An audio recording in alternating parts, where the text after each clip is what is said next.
ഈ ഒരു കൂട്ടായ്മ അതിൻ്റെ 7ാമത്തെ തസ്കിയ ക്ലാസ്സിന് വേണ്ടിയിട്ടാണ് ഇന്നിവിടെ ഒരുമിച്ച് കൂടിയിട്ടുള്ളത്.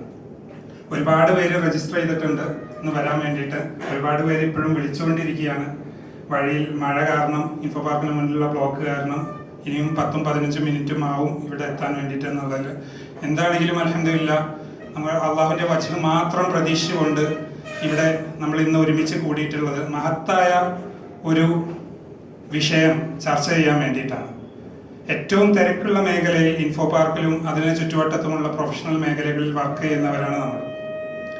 ഈ ഒരു തിരക്കിട്ട ടൈറ്റ് സ്കെഡ്യൂളിനിടയിൽ എങ്ങനെ നമ്മുടെ ദൈനംദിന മതപരമായ കാര്യങ്ങൾ കൊണ്ടുപോകണം, മുന്നോട്ട് പോകണം എന്നുള്ളതിൽ പലരും രണ്ട് മനസ്സിൽ മുന്നോട്ട് പോയിക്കൊണ്ടിരിക്കുന്നവരാണ്. നമസ്കാരങ്ങൾ ഓരോ വക്തും തിരക്കിട്ട നമ്മുടെ ചര്യക്കിടയിൽ നടത്തുമ്പോൾ മറ്റുള്ളവർ അതെങ്ങനെ നോക്കിക്കാണും, നമ്മളെ മോശമായിട്ട് ചിത്രീകരിക്കുമോ, നമുക്കതിലൊരു കുറച്ചിലുണ്ടാകുമോ എന്നിത്യാദിയ പല സംശയങ്ങളും നമുക്കെല്ലാവർക്കും എന്നും അങ്ങോട്ടും ഇങ്ങോട്ടും നമ്മൾ ചർച്ച ചെയ്തുകൊണ്ടിരിക്കുന്നതാണ്. അതുകൊണ്ട് തന്നെയാണ് ഈ ഒരു വിഷയം നമ്മുടെ മുന്നിൽ. ആ ഒരു വിഷയത്തിന് വേണ്ടി മാത്രം ഒരു സെഷനും അതിനുശേഷം എല്ലാവർക്കും അവരുടെ ചോദ്യങ്ങൾ ചോദിക്കാൻ വേണ്ടിയുള്ള ഒരു സെപ്പറേറ്റ് ആയിട്ടുള്ള ഒരു സെഷനും കൂടി വേണ്ടിയിട്ട് നമ്മളിവിടെ വെച്ചിട്ടുള്ളത്. എന്നെ ഇവിടെ ഏൽപ്പിച്ചിട്ടുള്ള കർത്തവ്യം നിങ്ങളെല്ലാവരെയും സ്വാഗതം ചെയ്യുക എന്നുള്ളതാണ്. നമ്മുടെ ക്ഷണം സ്വീകരിച്ചുകൊണ്ട് നമ്മുടെ മുന്നിൽ പ്രൊഫഷണൽ ജീവിതവും മതാനുഷ്ഠാനവും എന്ന വിഷയത്തിൽ നമ്മോട് സംസാരിക്കാൻ വേണ്ടിയിട്ട് ഇവിടെ എത്തിയിട്ടില്ല. അത് ഇപ്പം ഇവിടെ എത്തുമെന്ന് നമ്മളെ അറിയിച്ചിട്ടുണ്ട്. അദ്ദേഹത്തിൻ്റെ അസാന്നിധ്യത്തിൽ CM മൗലവി ആലുവയെ ഞാൻ സ്വാഗതം ചെയ്യുകയാണ്. നമ്മുടെ അധ്യക്ഷനായി ഇവിടെ എത്തിയിട്ടുള്ള KNM south zone president Shakir മൗലവിയെ ഞാൻ സ്വാഗതം ചെയ്യുകയാണ്. നമ്മുടെ ഈ ഒരു പ്രോഗ്രാമിൻ്റെ ഇൻട്രൊഡക്ഷൻ തരാൻ വേണ്ടിയിട്ടും നമ്മുടെ എല്ലാ ചോദ്യങ്ങളും അഡ്രസ്സ് ചെയ്യാനും കൂടി വേണ്ടിയിട്ട് ഇവിടെ എത്തിയിട്ടുള്ള ഏറ്റവും പ്രാപ്തനായിട്ടുള്ള KM ജാബിർ മൗലവിയെ ഞാൻ സ്വാഗതം ചെയ്യുകയാണ്. എല്ലാത്തിലും ഉപരി അള്ളാഹുവിൻ്റെ വജ്ഹ് മാത്രം പ്രതീക്ഷിച്ചുകൊണ്ട് CM മൗലവി ഇവിടെ വന്നിട്ടുണ്ട്. അപ്പൊ ഇനിയിപ്പോൾ അദ്ദേഹത്തിന്റെ അഭാവത്തിലല്ല, അദ്ദേഹത്തിന്റെ സാന്നിധ്യത്തിൽ തന്നെ അദ്ദേഹത്തെ സ്വാഗതം ചെയ്യുകയാണ്. മൗലവി, അള്ളാഹുവിന്റെ വജ്ഹ് മാത്രം പ്രതീക്ഷിച്ചുകൊണ്ട് ഇവിടെ ഒത്തുകൂടിയിട്ടുള്ള ഇൻഫോ പാർക്കിലും അതിന്റെ ചുറ്റുവട്ടത്തും ജോലി ചെയ്യുന്ന എൻ്റെ എല്ലാ സഹോദരന്മാരെയും ഹാർദവമായി സ്വാഗതം ചെയ്തുകൊണ്ട് അധ്യക്ഷ പ്രസംഗം നിർവഹിക്കുവാൻ വേണ്ടി ഷാക്കിർ മൗലവിയെ സ്വാഗതം ചെയ്തു. അസ്സലാമു അലൈക്കും.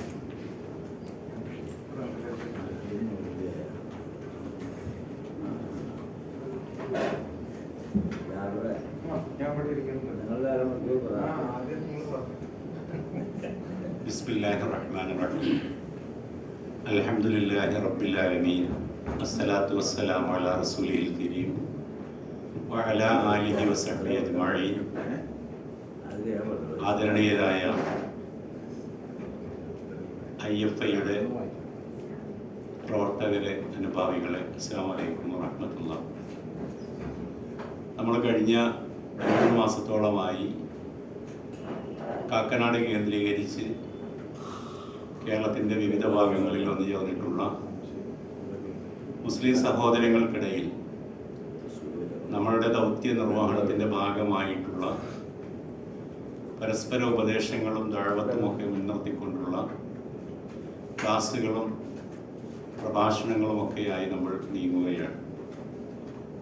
പ്രൊഫഷണൽ ജീവിതവും കർമാനുഷ്ഠാനങ്ങളും എന്ന വിഷയത്തിലാണ് ഇന്ന് നമ്മൾ സംവദിക്കാൻ ഉദ്ദേശിക്കുന്നത്. പലപ്പോഴും മതത്തെ ഏറെ സങ്കീർണമാക്കി തീർക്കുന്നത് മതം കൈയാളിക്കൊണ്ടിരിക്കുന്ന പണ്ഡിത പൗരോഹിത്യമാണ്. ലളിതമായി അവതരിപ്പിക്കേണ്ട ഏതൊരു സംഗതിയെയും വളരെ സങ്കീർണമാക്കുകയും ആ സങ്കീർണതയാണ് അതിൻ്റെ ഏറ്റവും വലിയ അകക്കാമ്പ് എന്ന രീതിയിൽ തെറ്റിദ്ധരിപ്പിക്കുകയും ചെയ്യുന്ന ഒരു രീതി നമ്മൾ കാലങ്ങളായി കണ്ടുവരികയാണ്. അപ്പോൾ അതിൽ നിന്നൊക്കെ വ്യത്യസ്തമായി മതം എന്ന് പറയുന്നത് ഇന്ന ദീന യുസ്റുൻ ലാ ഉസ്ർ, മതം എളുപ്പമാണ്, പ്രയാസമല്ല. ആ അർത്ഥത്തിൽ അല്ലെങ്കിൽ ആ ആശയത്തിലാണ് നമ്മൾ കർമ്മങ്ങളെയൊക്കെയും മനസ്സിലാക്കി നമുക്കത് കാണാൻ കഴിയും. പ്രവാചകൻ സല്ലല്ലാഹു അലൈഹി വസല്ലമയുടെ ഒരു തിരുവചനത്തിൽ അള്ളാഹുവിലേക്ക് ഒരു ദാസൻ ഏറ്റവും കൂടുതൽ അടുക്കുന്നത് അള്ളാഹു നിർബന്ധമാക്കിയ കർമ്മങ്ങളിലൂടെയാണ് എന്ന് നമുക്ക് കാണാൻ കഴിയും. ആ നിർബന്ധ കർമ്മങ്ങളിലൂടെ അടുക്കുന്ന ഒരു മനുഷ്യനെ സംബന്ധിച്ചിടത്തോളം അതിൽ തന്നെയും സാഹചര്യങ്ങളുടെ സമ്മർദ്ദങ്ങളും പ്രയാസങ്ങളും ഒക്കെ കൊണ്ട് ഒരുപാട് ഇളവുകൾ അള്ളാഹു നൽകിയിട്ടുണ്ട്. ആ ഇളവുകളെ സംബന്ധിച്ച് പറയുന്നിടത്ത് നമുക്ക് കാണാൻ കഴിയും, ഒരു റുഹ്സ് അള്ളാഹു നൽകിയിട്ടുള്ള ഇളവ് തൻ്റെ ദാസൻ അത് എടുക്കുമ്പോൾ, വിനിയോഗിക്കുമ്പോൾ ഒരു ഹറാം ഒഴിവാക്കുന്നതിൽ അള്ളാഹുവിന് എത്രമാത്രം താല്പര്യമുണ്ടോ, ഇഷ്ടമുണ്ടോ, അതുപോലെ തന്നെയാണ് ഒരു ഇളവ് എടുക്കുന്നത്. ഉദാഹരണത്തിന് ഒരാൾ യാത്രയിൽ 4 റക്അത്തുള്ള നമസ്കാരം 2 റക്അത്തായി ജമ്മും കസറും ഒക്കെ ആയിട്ട് നമസ്കരിക്കുമ്പോൾ ആ ഇളവെടുക്കുന്ന കാര്യത്തിൽ അള്ളാഹുവിന് സന്തോഷമാണുള്ളത്. ഒരാൾക്ക് നമ്മളൊരു ഗിഫ്റ്റ് കൊടുക്കുമ്പോൾ ആ ഗിഫ്റ്റ് സ്വീകരിക്കലാണ് കൊടുക്കുന്നവന് സന്തോഷമെങ്കിൽ അതേ രീതി തന്നെയാണ് അള്ളാഹു നൽകുന്ന ഇളവുകളുടെ കാര്യത്തിൽ.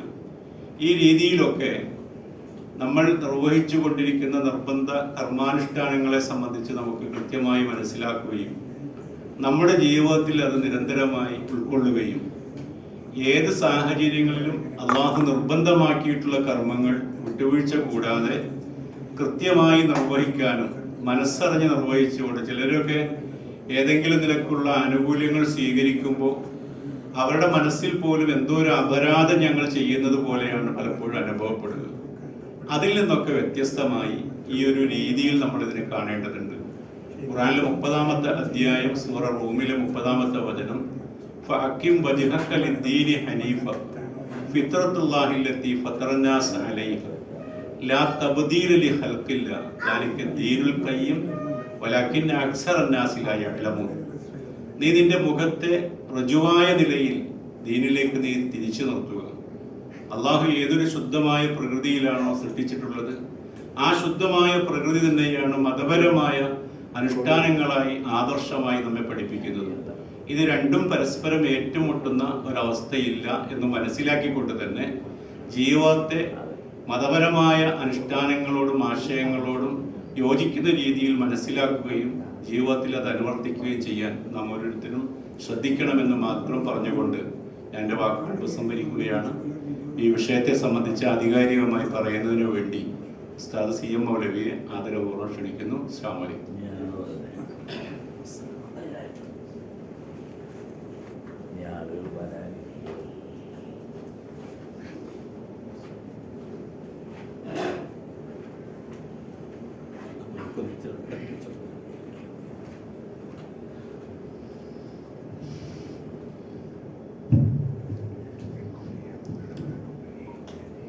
ബിസ്മില്ലാഹിർറഹ്മാനിർറഹീം. അൽഹംദുലില്ലാഹി റബ്ബിൽ ആലമീൻ വസല്ലല്ലാഹു വസല്ലമ അലാ നബിയിനാ മുഹമ്മദിൻ വആലിഹി വസഹ്ബിഹി അജ്മഈൻ. അമ്മാ ബഅദ്. സ്നേഹമുള്ള സഹോദരന്മാരെ, സഹോദരികളെ, കുറച്ച് മാസങ്ങൾക്ക് മുൻപ് ഒരു പ്രോഗ്രാമിൽ ഞാൻ വന്നിട്ടുണ്ട് നിങ്ങളുടെ ഈ പരിപാടിയിൽ.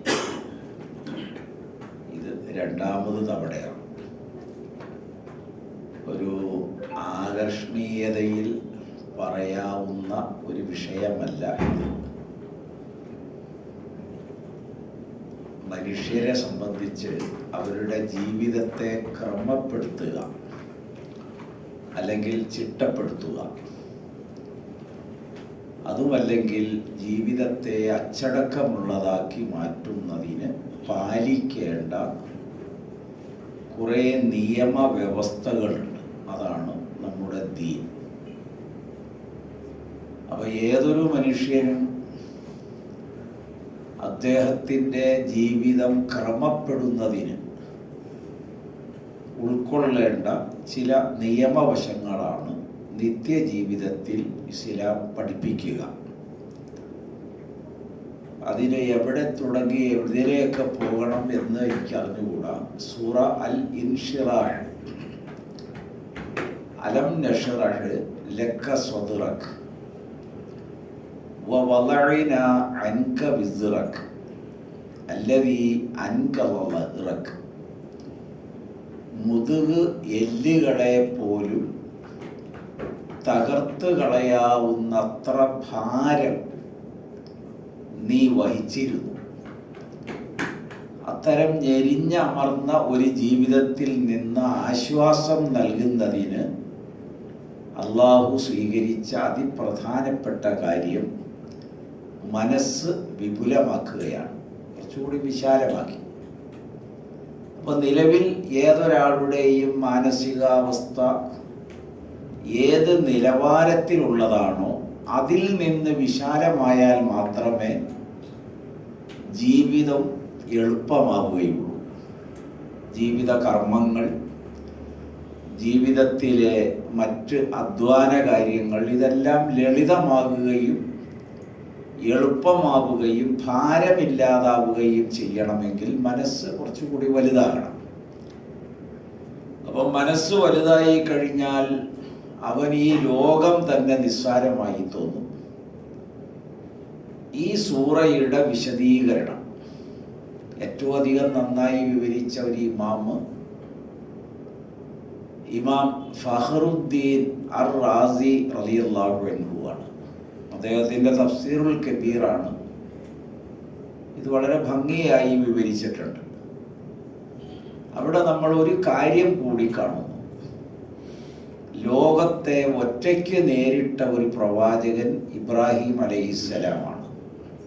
വിശ്വാസങ്ങളെ, ആചാരങ്ങളെ, നാട്ടുനടപ്പുകളെ, അങ്ങനെ എന്തെല്ലാം വ്യവസ്ഥകളുണ്ടോ ആ വ്യവസ്ഥകളെ മാറ്റിപ്പണിയുന്നതിന് ഇറങ്ങിത്തിരിക്കുകയും ഒറ്റയ്ക്ക് നേരിടുകയും ചെയ്ത ഒരു പ്രവാചകൻ. അത് സാധ്യമാക്കുന്നതിന് അള്ളാഹു അദ്ദേഹത്തിന് പ്രപഞ്ചം മുഴുവനും കാണിച്ചു കൊടുത്തു. കദാലിക നുരിയ ലി ഇബ്രാഹിമ മലക്കൂത്തസ് സമാവാതി വൽ അർദ്.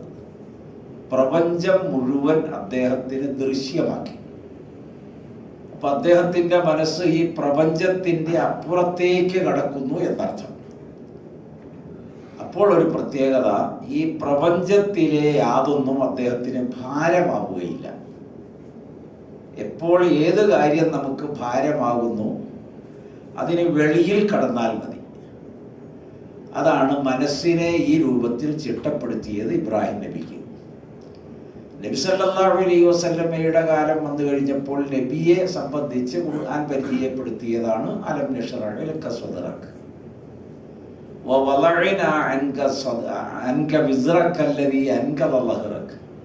നിന്റെ മുതുകിനെ ഞെരിഞ്ഞ് അമർത്തിക്കൊണ്ടിരുന്ന ഭാരങ്ങളുണ്ട്, അത് അള്ളാഹു അതിൽ നിന്ന് നിനക്ക് മോചനം നൽകുകയാണ്.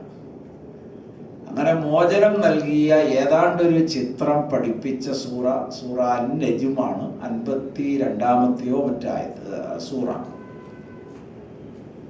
അപ്പൊ അതിൽ അള്ളാഹുവുമായി നബി ഏറ്റവും അടുക്കുന്നുണ്ട്. ഈ പ്രപഞ്ചത്തിന്റെ അതിർത്തി വിട്ടുകിടക്കുന്നുണ്ട്. അർശ് കഴിയുന്നുണ്ട്, കുർസിയുടെ അടുത്തെത്തുന്നു, ലൗഹും കലമും കഴിയുന്നു, സ്വർഗവും നരകവും കഴിയുന്നു. അപ്പോൾ പ്രപഞ്ചത്തിന് വെളിയിലെത്തി എന്നർത്ഥം. ഇതാണ് ഞാൻ കണ്ടൊരു കാഴ്ചപ്പാട്. അപ്പോൾ എല്ലാം എളുപ്പമായി തോന്നും. മനസ്സിനെ വിപുലമാക്കണം എന്ന് മാത്രമേ ഉള്ളൂ. നമ്മുടെ നിയ്യത്ത് ഏത് കാര്യത്തിലും നമ്മൾ മുസ്ലിമുകളായതുകൊണ്ട് ഇസ്ലാമിക ജീവിതം സാധ്യമാണ് എന്ന് ഉറച്ചു വിശ്വസിക്കുന്നു. എപ്പോഴും എവിടെയും ഇസ്ലാമിക ജീവിതം സാധ്യമാണെന്ന് പറഞ്ഞാൽ ഒരാൾ എഴുന്നേൽക്കുന്നത് മുതൽ ഉറങ്ങുന്നത് വരെ മാത്രമല്ല, പകലും രാത്രിയുമുള്ള അവൻ്റെ വ്യാപാര മേഖലകളെല്ലാം വളരെ എളുപ്പമായി ഇസ്ലാമിക നിയമ സംഹിതകളെ സാധ്യമാക്കാൻ കഴിയും എന്ന ഉറച്ച വിശ്വാസം എല്ലാവർക്കും ഉണ്ട്. ഇന്ന ദീന ഹഖ്കുൻ, ഈ ദീൻ സത്യമാണ്. അതാണ് അതിലെ ഏറ്റവും പ്രധാനം. ഇതൊരു സത്യസന്ധമായൊരു മതസംഹിതയായതുകൊണ്ട് എപ്പോഴും നമുക്ക് ഉൾക്കൊള്ളാൻ കഴിയും. ഇതിൽ കുറേ കാര്യങ്ങൾ സൂചിപ്പിച്ചാൽ നിത്യജീവിതവുമായി ബന്ധപ്പെട്ട ഇസ്ലാമിലെ 5 ഫർളുകളുണ്ട്. അതിലൊന്ന് ഷഹാദത്താണ്. ഓർമ്മ നിലനിൽക്കുന്ന കാലം വരെയും അത് നിലനിർത്തി കൊണ്ടുപോകാം, ഒരു തടസ്സവുമില്ല. ഷഹാദത്ത് അംഗീകരിച്ചത് പ്രാവർത്തികമാക്കി പ്രയോഗവൽക്കരിച്ച് മുന്നോട്ട് പോകാം. 2 നമസ്കാരമാണ്. ഈ നമസ്കാരം എന്നത് അഖ്മിസ് സ്വലാത്ത ലി ദിക്രി അതാണ് ഖുർആനിൻ്റെ അധ്യാപനം. നീ നമസ്കാരം നിലനിർത്തണം എന്നെ സ്മരിക്കുന്നതിന് വേണ്ടി. അപ്പൊ ദൈവസ്മരണയാണ് നമസ്കാരത്തിൻ്റെ കാതൽ. അതിൻ്റെ രൂപങ്ങളൊക്കെ നിശ്ചയിച്ചത് പിന്നെ എത്രയോ കാലങ്ങൾക്ക് ശേഷമാണ്. ഇപ്പം മൂസ അലൈഹിസ്സലാമിൻ്റെ കാലഘട്ടത്തിലുള്ള നമസ്കാര രീതി നമ്മൾ ഇന്നീ കാണുന്ന ക്രമമായിക്കൊള്ളണമെന്നില്ല, നമുക്കറിഞ്ഞുകൂടാതെ. അതിൻ്റെ പൊരുളും കാതലും അള്ളാഹുവിനെ സ്മരിക്കലാണ്. വലദിക്റുല്ലാഹി അക്ബർ, അള്ളാഹുവിനെ സ്മരിക്കുക എന്നതാണ് ഏറ്റവും മഹത്വമുള്ള കാര്യം. അപ്പം ഏറ്റവും മഹത്വമുള്ളത് അള്ളാഹുവിനെ സ്മരിക്കലാണ്. ഇനി നമ്മൾ അതിലൂടെ അങ്ങോട്ട് പോയാൽ ഇദാ നൂദിയ ലിസ്വലാത്തി മിൻ യൗമിൽ ജുമുഅ യാ അയ്യുഹല്ലദീന ആമനൂ ഇദാ നൂദിയ ലിസ്വലാത്തി മിൻ യൗമിൽ ജുമുഅ, വെള്ളിയാഴ്ച നിങ്ങൾക്ക് വിളി ലഭിച്ചാൽ, ബാങ്ക് വിളി ഉണ്ടായി, ഫസ്അഉ ഇലാ ദിക്രില്ലാ, ദൈവസ്മരണയിലേക്ക് വേഗം പോവുക, അല്ലെങ്കിൽ ഉപദേശങ്ങളിലേക്ക്, ഖുതുബ ശ്രദ്ധിക്കുന്നതിന് വേണ്ടി. തഫ്സീർ യമാമി തബരിയെ പോലുള്ളവർ അതിനർത്ഥം പറഞ്ഞത് അള്ളാഹുവിൻ്റെ ദിക്റിലേക്ക് വേഗം പോകാൻ പറഞ്ഞത് വെള്ളിയാഴ്ചയിലെ ഖുതുബയെ സംബന്ധിച്ചാണ്. അപ്പോൾ ജുമുഅ ഖുതുബ വേഗം കേൾക്കണം, അതിൻ്റെ എ ടു ഇസഡ് കേൾക്കണം. അപ്പോൾ അതിലൊരക്ഷരവും നഷ്ടപ്പെടാതിരിക്കാൻ അതിവേഗം പോകണം. ഫസ്അഉ ഇലാ ദിക്രില്ലാ വദറുൽ ബൈഅ, എല്ലാ വ്യവഹാരങ്ങളും നിർത്തിവെക്കണം. അത് നിങ്ങൾക്ക് നല്ലതാണ്, നിങ്ങൾക്ക് ഉത്തമം അത് തന്നെയാണ്. ദാലിക്കും ഖൈറുൽ ലക്കും ഇൻ കുൻതും തഅലമൂൻ. ഇതാണ് വിശുദ്ധ ഖുർആൻ പഠിപ്പിച്ച ഒരു പാഠം. അപ്പോൾ നിങ്ങൾ വെള്ളിയാഴ്ച ദിവസം ബാങ്ക് വിളി കേട്ടാൽ എളുപ്പം പോകണം. അതിലേറ്റവും പ്രാധാന്യമുള്ളത് ജുമുഅയുടെ ഖുതുബ ശ്രദ്ധിക്കലാണ്.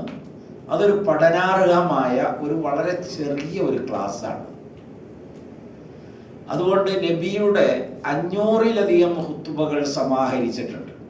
ഈ 500 ഖുതുബയും കൂടി എടുത്താൽ ഏതാണ്ട് 1.5 മണിക്കൂർ പറഞ്ഞാൽ തീരും. ജസ്റ്റ് 5, 6, 7 മിനിറ്റൊക്കെയാണ് നബിയുടെ ഒരു ഖുതുബ. അങ്ങനെ തന്നെ ഖുതുബ നിർവഹിച്ച ആളാണ് അലി റളിയല്ലാഹു അൻഹു. ഇതൊക്കെ വളരെ കിതാബുകളുണ്ട്. പക്ഷെ നമുക്കതുപോലെ ആറ്റിക്കുറുക്കി ജാമ്യവും മാനിയുമായിട്ട് പറയാൻ നമുക്ക് കഴിയാത്തത് കൊണ്ടാണ്, അല്ലെങ്കിൽ അനുവാചകർക്ക് ഉൾക്കൊള്ളണമെങ്കിൽ കുറച്ചുകൂടി വിവരണം വേണ്ടത് കൊണ്ടാണ് സമയം നീളുന്നത്.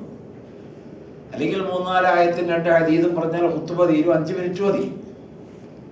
അതൊക്കെ വളരെ ലളിതമാണ്. ഹജ്ജത്തുൽ വദാഇലെ നബിയുടെ ഖുതുബയാണ് ഏറ്റവും വലിയൊരു ഖുതുബയുള്ളത്. അത് കൂടിയാൽ ഒരു 7 മിനിറ്റ് സമയമാണുള്ളത്.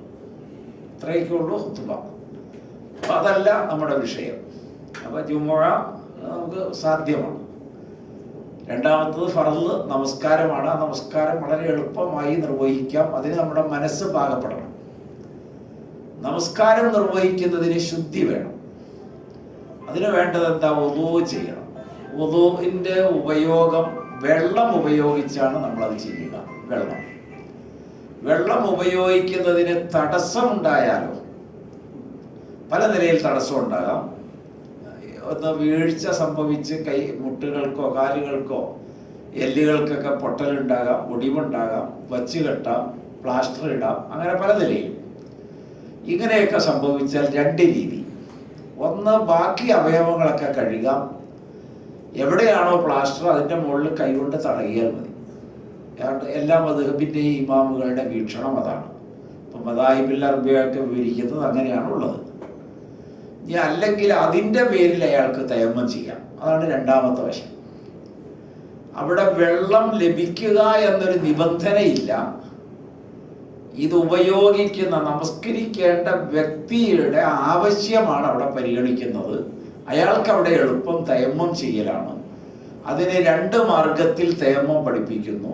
ഒന്ന്, വുളൂഇന് പകരമായി അല്ലെങ്കിൽ നമസ്കാരം സഹീഹാകുന്നതിന് വേണ്ടി തയമ്മം ചെയ്യുന്നു എന്ന് കരുതിയിട്ട് 2 കൈയുടെയും ഉള്ളം കൈ ശുദ്ധമായ പ്രതലത്തിലടിച്ചാൽ മതി. നമ്മളൊരു ബസ്സിലിരിക്കുകയാണെങ്കിൽ മുൻവശത്തെ സീറ്റിൻ്റെ ചാരില് അടിച്ചാൽ മതി പുറകിലിരുന്ന്.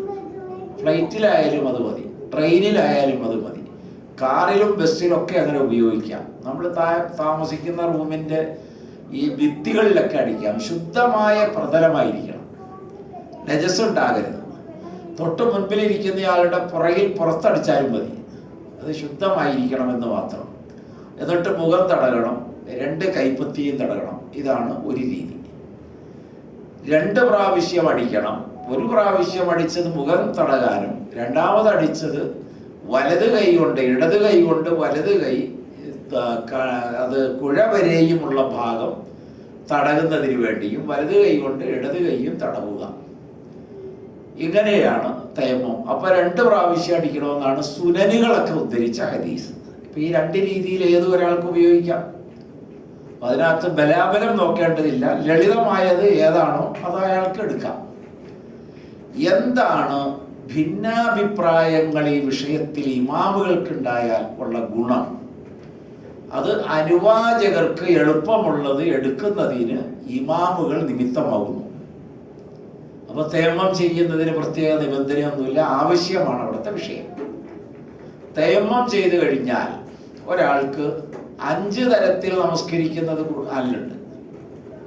5 തരത്തിൽ നമസ്കരിക്കാം. അത് നടന്നുകൊണ്ട് നമസ്കരിക്കാം, ഇപ്പം എളുപ്പമല്ല.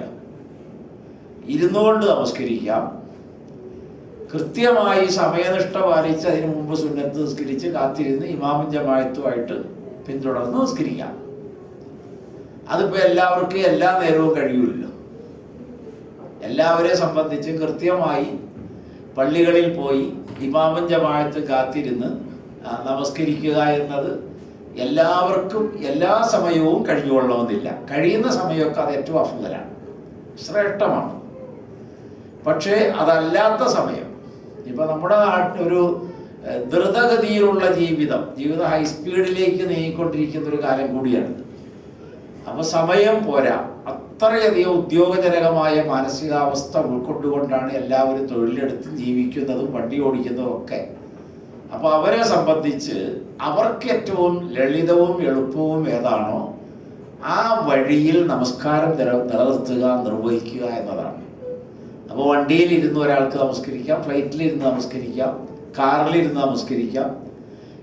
ഈ ഭൂതലം മുഴുവൻ നബിയുടെ ഒരു പ്രത്യേകത നിർണയിച്ച ഹദീസ് എന്താണെന്ന് ചോദിച്ചാൽ, ഭൂമി മുഴുവൻ ശുദ്ധമായ പ്രതലമായി അള്ളാഹു നിശ്ചയിച്ചു. അതുകൊണ്ട് എവിടെയും നമസ്കരിക്കാം എന്നതാണ് ഇസ്ലാമിൻ്റെ ഒരു പ്രത്യേകത. അത് റോഡിൽ ഒരു കാറ് നിർത്തി ഇട്ടിട്ടൊരു സൈഡിൽ ഇറങ്ങി നിന്ന് കഴിഞ്ഞാൽ അവിടെ നമസ്കരിക്കാം. അപ്പോൾ സുജൂദ് ചെയ്യുന്നതിനൊക്കെ ചെളിയോ വെള്ളമോ പ്രയാസമോ ഒക്കെ ഉണ്ടെങ്കിൽ അതൊക്കെ ആംഗ്യത്തിൽ തീരും, അല്ലെങ്കിൽ അതിനനുസരിച്ച് കുനിഞ്ഞാൽ മതി. അത്ര എളുപ്പമാണ് ആ വിഷയം. അപ്പോൾ ഞാനത് സൂചിപ്പിച്ച അത്ര എളുപ്പത്തിൽ നിർവഹിക്കാൻ കഴിയുമെന്നാണ്. 2, നമ്മുടെ ഈ ദിനചര്യകൾ മറ്റുള്ളവർക്ക് പ്രയാസമാകുമോ? ഇതാണ്. നമ്മൾ ബാത്റൂം ടോയ്ലറ്റിൽ പോവുക, ഒതു എടുക്കുക, അത് ഞാൻ പറയുകയാണെങ്കിൽ എല്ലാവർക്കും പ്രയാസമാണ്. നമ്മൾ ഈ കൊള്ളാവുന്ന ഹോട്ടലുകൾ, ഫ്ലൈറ്റുകൾ, ഹജ്ജിനും ഉംറയ്ക്കൊക്കെ പോകുമ്പോൾ നമ്മുടെ സ്ത്രീ പുരുഷന്മാർ ഫ്ലൈറ്റിൽ ടോയ്ലറ്റിൽ പോയി ഒതു എടുക്കും. എന്നിട്ട് കഴുകും, അവിടെ വെള്ളം ഒഴുകും. കാരണം അവർ ശീലിച്ചത് അങ്ങനെയാണ്. ഒരു സ്ഥലത്തും അങ്ങനെ കാലിൽ വെള്ളം ഒഴിക്കണോ? വേണ്ട. ഒരു അല്പം. നബിയുടെ ഒന്നുവിന് ആകെ ഉപയോഗിച്ച വെള്ളം നാഴിവെള്ളമാണ്. നാഴിവെള്ളം എത്രയുണ്ട് നിങ്ങൾ നോക്കിയോ? 150 മില്ലി ഉണ്ടാവില്ല. നബിയുടെ ഒന്നുവിൻ്റെ അതാണ്. ഒരു സാഴ് വെള്ളമാണ് റസൂലുള്ള കുളിക്കാൻ ഉപയോഗിച്ച വെള്ളം. ഇതൊക്കെ ബുഖാരിയുടെ ഹദീസുകളാണ്. അപ്പോൾ ഒരു സാഴ് വെള്ളം കൊണ്ട് കുളിക്കാം, ഒരു മുദ്ദ് വെള്ളം കൊണ്ട് നമുക്ക് ഒതു എടുക്കാം. അപ്പോൾ ആകെ കയ്യിൽ 2 കൈയും നനഞ്ഞാൽ മതി. ആ നനഞ്ഞ കൈ മുഖം തടകിയാൽ മതി. ഹജ്ജത്തുൽ വിദാഇൽ ഫത്തഹ് മക്കയിൽ നബി സല്ലല്ലാഹു അലൈഹി വസല്ലമ ബുഖാരി ഉദ്ധരിക്കുന്നത് ഓരോ പ്രാവശ്യമാണ്. മുഖം ഒന്നേ തടകിയുള്ളൂ. കഴുകുക എന്ന് പറഞ്ഞാൽ വെള്ളം അതിന് മാത്രമില്ലല്ലോ. കൈ, വലത് കൈ ഒരു പ്രാവശ്യം, ഇടത് കൈ ഒരു പ്രാവശ്യം, തല മൊത്തത്തിൽ, അതോടി ചെവിയായി, കാൽപാദം തടവും. അത്ര എളുപ്പമാണ്. നബി അത് മക്കം ഫത്തഹയിൽ ജനങ്ങൾ കാണത്തക്ക വിധത്തിൽ. അപ്പം അന്നാണ് 10,000 യോദ്ധാക്കളായിട്ടാണ് വന്നത്. 1,00,000-ഓളം വരുന്ന ആളുകൾ അപ്പം അവിടെ ഉണ്ട്. ഇവരെല്ലാം കാണത്തക്ക വിധത്തിൽ മത അനുഷ്ഠാനത്തിൻ്റെ പ്രയോഗവൽക്കരണം നബി അവരുടെ മുമ്പിൽ കാണിച്ചു. നമുക്ക് ഒതു കൊടുക്കണമെങ്കിൽ എത്ര ലിറ്റർ വെള്ളം വേണമെന്ന് ആലോചിച്ചാൽ ഇനി ഇതിന് ഉത്തരവും പറഞ്ഞാൽ നമുക്ക് നബിയെ കടത്തി വെട്ടുന്ന മാനസികാവസ്ഥയിലാണ് നമ്മളുള്ളത്. നമുക്കിത് പോരാന്നാണ്. എനിക്കാകെ ഇത് മതിയായിരുന്നു. ഒരു സാഴ് വെള്ളം കൊണ്ട് ആയിഷ ബീവിയും നബിയും കുളിച്ചിരുന്നു. ആ ഒരു ബക്കറ്റിൽ വെള്ളമാണ്, ചെറിയൊരു കപ്പ് കൊണ്ടാണ് കോരി കുളിക്കുക. അത് ഇടിയുണ്ടാക്കി കോരും, തലയിലേക്ക് ഒഴിക്കും. അവിടെ എന്താ വേണ്ടതെന്ന് ചോദിച്ചാൽ മനസ്സുകൊണ്ട് ശരീരത്തെ ശുദ്ധീകരിക്കുകയാണ്. അതിൻ്റെ പേര് നിയ്യത്ത് എന്ന് പറയും. ഷറഹുൽ മുഹദ്ദബിൽ ഇമാം നവവി റളിയല്ലാഹു അൻഹു ഏതാണ്ട് 20-ലധികം പേജ് നിയ്യത്തിനെ കുറിച്ച് വിവരിക്കുന്നുണ്ട്. അതെല്ലാം ഇവിടെ പറയാൻ സമയമില്ല. മനസ്സിൽ നമ്മൾ എടുക്കുന്ന നിയ്യത്താണ് വുളൂഅ്, കുളി. അതിന് പകരമായ തയമ്മു. അപ്പോൾ മറ്റുള്ളവർക്ക് യാതൊരു തടസ്സവുമില്ല. നമ്മൾ ഷൂ ധരിച്ചു പോകുന്നവരാണ്, കുളിച്ച് ഡ്രസ്സൊക്കെ ധരിച്ച് ഷൂ ഒക്കെ ധരിച്ച് പോകുന്ന ഒരാളെ സംബന്ധിച്ച് ഷാഫി മദ്ഹബിൽ ആ ഒരു ദിവസം മുഴുവൻ ഷൂവിൻ്റെ മുകൾ ഭാഗം മാത്രം വെറുതെ ഒരു 4 വിരൽ ഉപയോഗിച്ച് തുടങ്ങിയാൽ മതി. അപ്പോൾ വെള്ളത്തിൻ്റെ പ്രശ്നം തീരുമല്ലോ. നമ്മൾ നടക്കുന്ന സ്ഥലത്തൊന്നും കാർപ്പറ്റ് നനയില്ല, തുടച്ചിടുകയാണല്ലോ ഇത് ടൈലൊക്കെ, ഒരു തുള്ളി വെള്ളം പോലും ചാടില്ല. അപ്പം അത്രയും നീറ്റായിട്ട് നമുക്ക് നടക്കാൻ കഴിയും, ചെയ്യാൻ കഴിയും. ഓഫീസിൽ നമ്മൾക്ക് ഇരുന്നു കൊണ്ട് നമസ്കരിക്കാം. അപ്പം എല്ലാം മൂവിങ് ചെയറുകളാണ്. അപ്പം ഇവിടെയാണ് ഇമാം അബൂ ഹനീഫ അലൈഹി റഹ്മയുടെ ഒരു ഇസ്ലാമിക നിയമം പ്രായോഗികമാകുന്നത്. അദ്ദേഹം പറഞ്ഞത് ഖിബ്ലയുടെ ഭാഗത്തേക്കായാൽ മതി, നേരെ ഒന്നും ആകണ്ട. എന്താ അതിന് തെളിവെന്താ? ഫവല്ലു വുജൂഹക്കും ഷത്റൽ മസ്ജിദുൽ ഹറാം, മസ്ജിദുൽ ഹറമിൻ്റെ ഭാഗത്തേക്ക് നിങ്ങളുടെ മുഖം തിരിച്ചാൽ മതി. അപ്പോൾ നമ്മുടെ ചെയർ നമ്മളെങ്ങനെയാണോ ഇരിക്കുന്നത്, പേപ്പർ എടുക്കാൻ വേണ്ടി ഇങ്ങോട്ട് തിരിയും, അങ്ങോട്ടും തിരിയും, പേര വയ്ക്കാൻ തിരിയും എന്നതുപോലെ തിരിഞ്ഞാൽ മതി എവിടെയാന്ന് വെച്ചാൽ. അപ്പോൾ ഖിബ്ല എവിടെയാണോ ആ ഭാഗത്തേക്ക്, പടിഞ്ഞാറ് ഭാഗത്തേക്ക് തിരിഞ്ഞാൽ മതി. ഐനുൽ ഖിബ്ല വേണ്ടാത്ത കയറ് കെട്ടിപ്പിടിച്ചാൽ നേരെ കഅബയിൽ ചെന്ന് മുട്ടുണ്ടാവും. ഐനുൽ ഖിബ്ല വേണമെന്ന അഭിപ്രായം ഇമാം ഷാഫി അലൈഹി റഹ്മയ്ക്ക് മാത്രമേ ഉള്ളൂ, വേറെ ആർക്കുമില്ല. അപ്പം ഇത് കുറച്ചുകൂടി പ്രായോഗികമാണ്. എന്താ കാരണം? ഖുർആനിൻ്റെ കൽപ്പന അത്രയേ ഉള്ളൂ. അപ്പോൾ ലോകത്ത് എവിടെയും ഉള്ളവർക്ക് എളുപ്പമായി. പടിഞ്ഞാറ് ഭാഗത്തേക്ക് തിരിഞ്ഞ, അല്ലെങ്കിൽ കിഴക്ക് ഭാഗത്തേക്ക് തിരിയണം, അല്ലെങ്കിൽ തെക്ക് ഭാഗത്തേക്ക്, അല്ലെങ്കിൽ വടക്ക് ഭാഗത്തേക്ക്. ആഗോളതലത്തിലുള്ള ജനങ്ങൾക്ക് കഅബയുടെ ഭാഗത്തേക്ക് തിരിഞ്ഞാൽ അവർക്ക് ഖിബ്ലയായി. അപ്പം ആ അവസ്ഥയിൽ അവർക്ക് നമസ്കരിക്കാമെന്നർത്ഥം. അപ്പോൾ ഓഫീസുകളിലുള്ള സൗകര്യം അവിടെ നിന്ന് സുജൂദ് ചെയ്യാനൊന്നും കഴിഞ്ഞോളണമെന്നില്ല. എങ്കിൽ അവർക്ക് ആ കസേരയിൽ ഇരുന്ന് നമസ്കരിക്കാം. നിന്നും ഇരുന്നും മിറ്റം വേണമെന്നില്ല. ഏതെങ്കിലും ഒരു കോലം സ്വീകരിക്കണം. നമ്മുടെയൊക്കെ പള്ളികളിൽ വന്ന ആളുകൾ കുറേ നേരം നിൽക്കും, പിന്നെ ഇരിക്കും, പിന്നെ എഴുന്നേറ്റ് ഇരിക്കും, സുജൂദിന് ചിലർ താഴെ സുജൂദ് ചെയ്യും, പിന്നെ എഴുന്നേറ്റ് ഇരിക്കും, പിന്നെ ഇരിക്കും. അങ്ങനെയൊന്നും വേണം. ഒന്നുകിൽ നിന്ന് അല്ലെങ്കിൽ ഇരുന്ന്. ഇതാണ് ആവതുള്ളവൻ നിന്ന് നമസ്കരിക്കുക, ഇല്ലെങ്കിൽ എന്ത് വേണം? ഇരുന്ന് നമസ്കരിക്കണം. രണ്ടോടെ എവിടെയെങ്കിലും പറയുന്നുണ്ടോ? അതിട്ടില്ല. താനും എവിടെ നിന്നാ കിട്ടിയതെന്ന് എനിക്ക് അറിഞ്ഞുകൂടാ. അപ്പോൾ ഖിബ്ലയുടെ കാര്യമാണ് ഞാൻ പറഞ്ഞത്. ശുദ്ധമായ വസ്ത്രമാണ്. നമ്മൾ കുളിച്ച് ഡ്രസ്സ് ചെയ്ത് വന്നവരാണ്. തയമ്മം ചെയ്തു അല്ലെങ്കിൽ വുളൂഅ് ചെയ്തു. വുളൂഅ് ചെയ്യാൻ എന്തോരം വെള്ളം വേണമെന്ന് നിങ്ങൾക്ക് മനസ്സിലായല്ലോ. 100 മില്ലിയുടെ ഈ കുടിക്കാൻ വെള്ളം കിട്ടുന്ന ചെറിയ കുപ്പിയുണ്ട്, അത് ധാരാളം മതി. അപ്പോൾ ആ രീതിയിൽ വുളൂഅ് എടുക്കാം, നമസ്കരിക്കാം. ഇത് ഓരോ സമയത്തും ചെയ്യണോ? അതാണ് ഇനി അടുത്തൊരു വിഷയമുള്ളത്. ഇപ്പം ഗവേഷണ വിദ്യാർത്ഥികൾ, പരീക്ഷയ്ക്ക് പഠിക്കുന്ന കുട്ടികൾ, അധ്യാപകർ, റഫറൻസ് ചെയ്യുന്ന അധ്യാപകർ, പ്രബന്ധങ്ങളിൽ ഏർപ്പെട്ടിരിക്കുന്ന എഴുത്തുകാർ, ജോലികളിൽ ഏർപ്പെട്ടിരിക്കുന്ന, അനുസ്യൂതം ജോലി ചെയ്യേണ്ടി വരുന്ന ആളുകളുണ്ട്. അത് ചിലപ്പം UK-യിൽ നിന്നോ ഫ്രാൻസിലോ ഇറ്റലിയിലോ ഇരുന്ന് നിങ്ങളെ ഇങ്ങനെ നേർക്കുകാരെ കാണുകയും നിങ്ങളോട് പറയുകയും നിങ്ങളെ കൊണ്ട് ജോലി ചെയ്യിപ്പിക്കുകയാകാം. എങ്ങനെയോ ആകട്ടെ. അങ്ങനെ അനുസ്യൂതം ജോലി ചെയ്യുന്നവരുണ്ട്. അവരെന്താ ചെയ്യുക? ളുഹറും അസറും ഒരുമിച്ച് നമസ്കരിക്കാം. ജംഉ ചെയ്യുന്നതിന് ഒരു കാരണവുമില്ല മതത്തിൽ. അവനവൻ്റെ അതാത് സമയത്തുള്ള ആവശ്യം. ഒരു ദിവസം മദീനയിൽ മഴ പെയ്തു. അപ്പോൾ നബി പറഞ്ഞു, നമുക്ക് ഇഷായി നമസ്കരിച്ച് പോയാൽ സ്വസ്ഥമായിട്ട് എന്തെങ്കിലും കഴിച്ച് കിടന്നുറങ്ങാം. ഇനി അടുത്ത ഇഷായ്ക്ക് കൂടെ വരേണ്ട, അത് ബുദ്ധിമുട്ടാവുമല്ലോ. അതിൻ്റെ ലാളിത്തം മനസ്സിലാക്കാനാണ്. അത് നബിക്ക് മനസ്സിലായതുപോലെ ഉൾക്കൊള്ളാനും മാത്രം പരുവപ്പെട്ടിരുന്നു അനുചരാണ്. കാരണം നബിയെ അങ്ങനെ തന്നെ ഫോളോ ചെയ്യൽ മാത്രമല്ല, നബിയുടെ വാക്കർത്ഥം പോലും അവർക്ക് അത്ര ഉയർന്ന നിലവാരത്തിൽ ഉൾക്കൊള്ളാൻ കഴിഞ്ഞിരുന്നു സഹാബികൾക്കെന്നാണ് ഞാൻ മനസ്സിലാക്കിയത്. അതുകൊണ്ട് റസൂലുള്ള പറഞ്ഞു, നമുക്കിന്ന് മഗ്‌രിബ് ഇശാവും ഒരുമിച്ച് നമസ്കരിക്കാം. എളുപ്പമായല്ലോ. ളുഹറും അസ്റും ഒരുമിച്ച് നമസ്കരിക്കാം. എപ്പോഴും അതികഠിനമായ ചൂട്. ഇനി എപ്പോഴാ കഠിനമായ ചൂടുണ്ടാവുക? നമുക്ക് ഇപ്പം ഉണ്ടായതല്ലാതെ. അല്ല, ഇതിനപ്പുറം ഇനി ഏതാ ഉള്ളത്? 45-50 വരെ എത്തിയല്ലോ ഇത്തവണ. അല്ലെങ്കിൽ 48 എത്തിയിട്ടുണ്ട്. അതുകൊണ്ട് എന്ത് സംഭവിച്ചു എന്ന് ചോദിച്ചാൽ, കായ് ഫലങ്ങൾ ഉണ്ടാകേണ്ടതല്ല, അതിൻ്റെ പാല് പറ്റിപ്പോയല്ലേ. 80 ഏക്കർ സ്ഥലത്ത് ഒരു സാധു നെൽകൃഷി ചെയ്തു. ഒരൊറ്റ നെല്ലിൽ പോലും അരിയില്ല. കാരണം പാല് പറ്റിപ്പോയി, പതിരായിപ്പോയി. എപ്പോഴും ഇനി എന്ത് ചെയ്യണം? അത് കത്തിക്കണം. ഒരു വശത്ത് ഒരു തീപ്പെട്ടി കൊണ്ട് പിടിച്ചു വെച്ചാൽ ആ 80 ഏക്കർ പാടവും കത്തിത്തീരും. ഒരു നെല്ല് പോലും കിട്ടാനില്ല. ആ രൂപത്തിലുള്ള കഠിന ചൂടായി. അപ്പൊ നമ്മൾ എന്ത് ചെയ്യണം? സത്യത്തിൽ പറഞ്ഞാൽ സമയം അറിയിക്കുക എന്ന വ്യവസ്ഥയായതുകൊണ്ട് ഈ ബാങ്ക് വിളിക്കാം. നമസ്കരിക്കാൻ വരാൻ വേണ്ടിയാണെങ്കിൽ നബി അന്ന് അവരോട് പറഞ്ഞത്, നിങ്ങൾ നിങ്ങളുടെ വീടുകളിലോ വാഹനങ്ങളിലോ നമസ്കരിക്കുക. ഇതാണല്ലോ വിളിച്ചു പറയാൻ ബിലാലിനെ ഏൽപ്പിച്ചത്.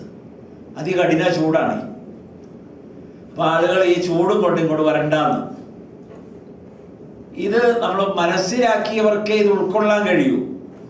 അപ്പൊ അതികഠിനമായ ചൂട്, അല്ലെങ്കിൽ പ്രകൃതിക്ക് വിഷമകരമായ കാലാവസ്ഥകൾ, കൊടുങ്കാറ്റ്, അല്ലെങ്കിൽ ഭവനഭേദനങ്ങൾ, കൊള്ളിവയ്പ്പുകൾ, അക്രമങ്ങൾ, വർഗീയ ലഹളകൾ, യുദ്ധം, അങ്ങനെ തുടങ്ങി എന്തെല്ലാം പ്രശ്നങ്ങളുണ്ടോ അത്തരം സംഭ്രമ ഭീതമായിട്ടുള്ള കാര്യങ്ങൾ ഉണ്ടാകുമ്പോൾ എന്ത് ചെയ്യണം? ളുഹർ അസ്റിനോട് ചേർത്ത് നമസ്കരിക്കാം, മഗ്‌രിബ് ഇശായി ഒരുമിച്ച് നമസ്കരിക്കാം.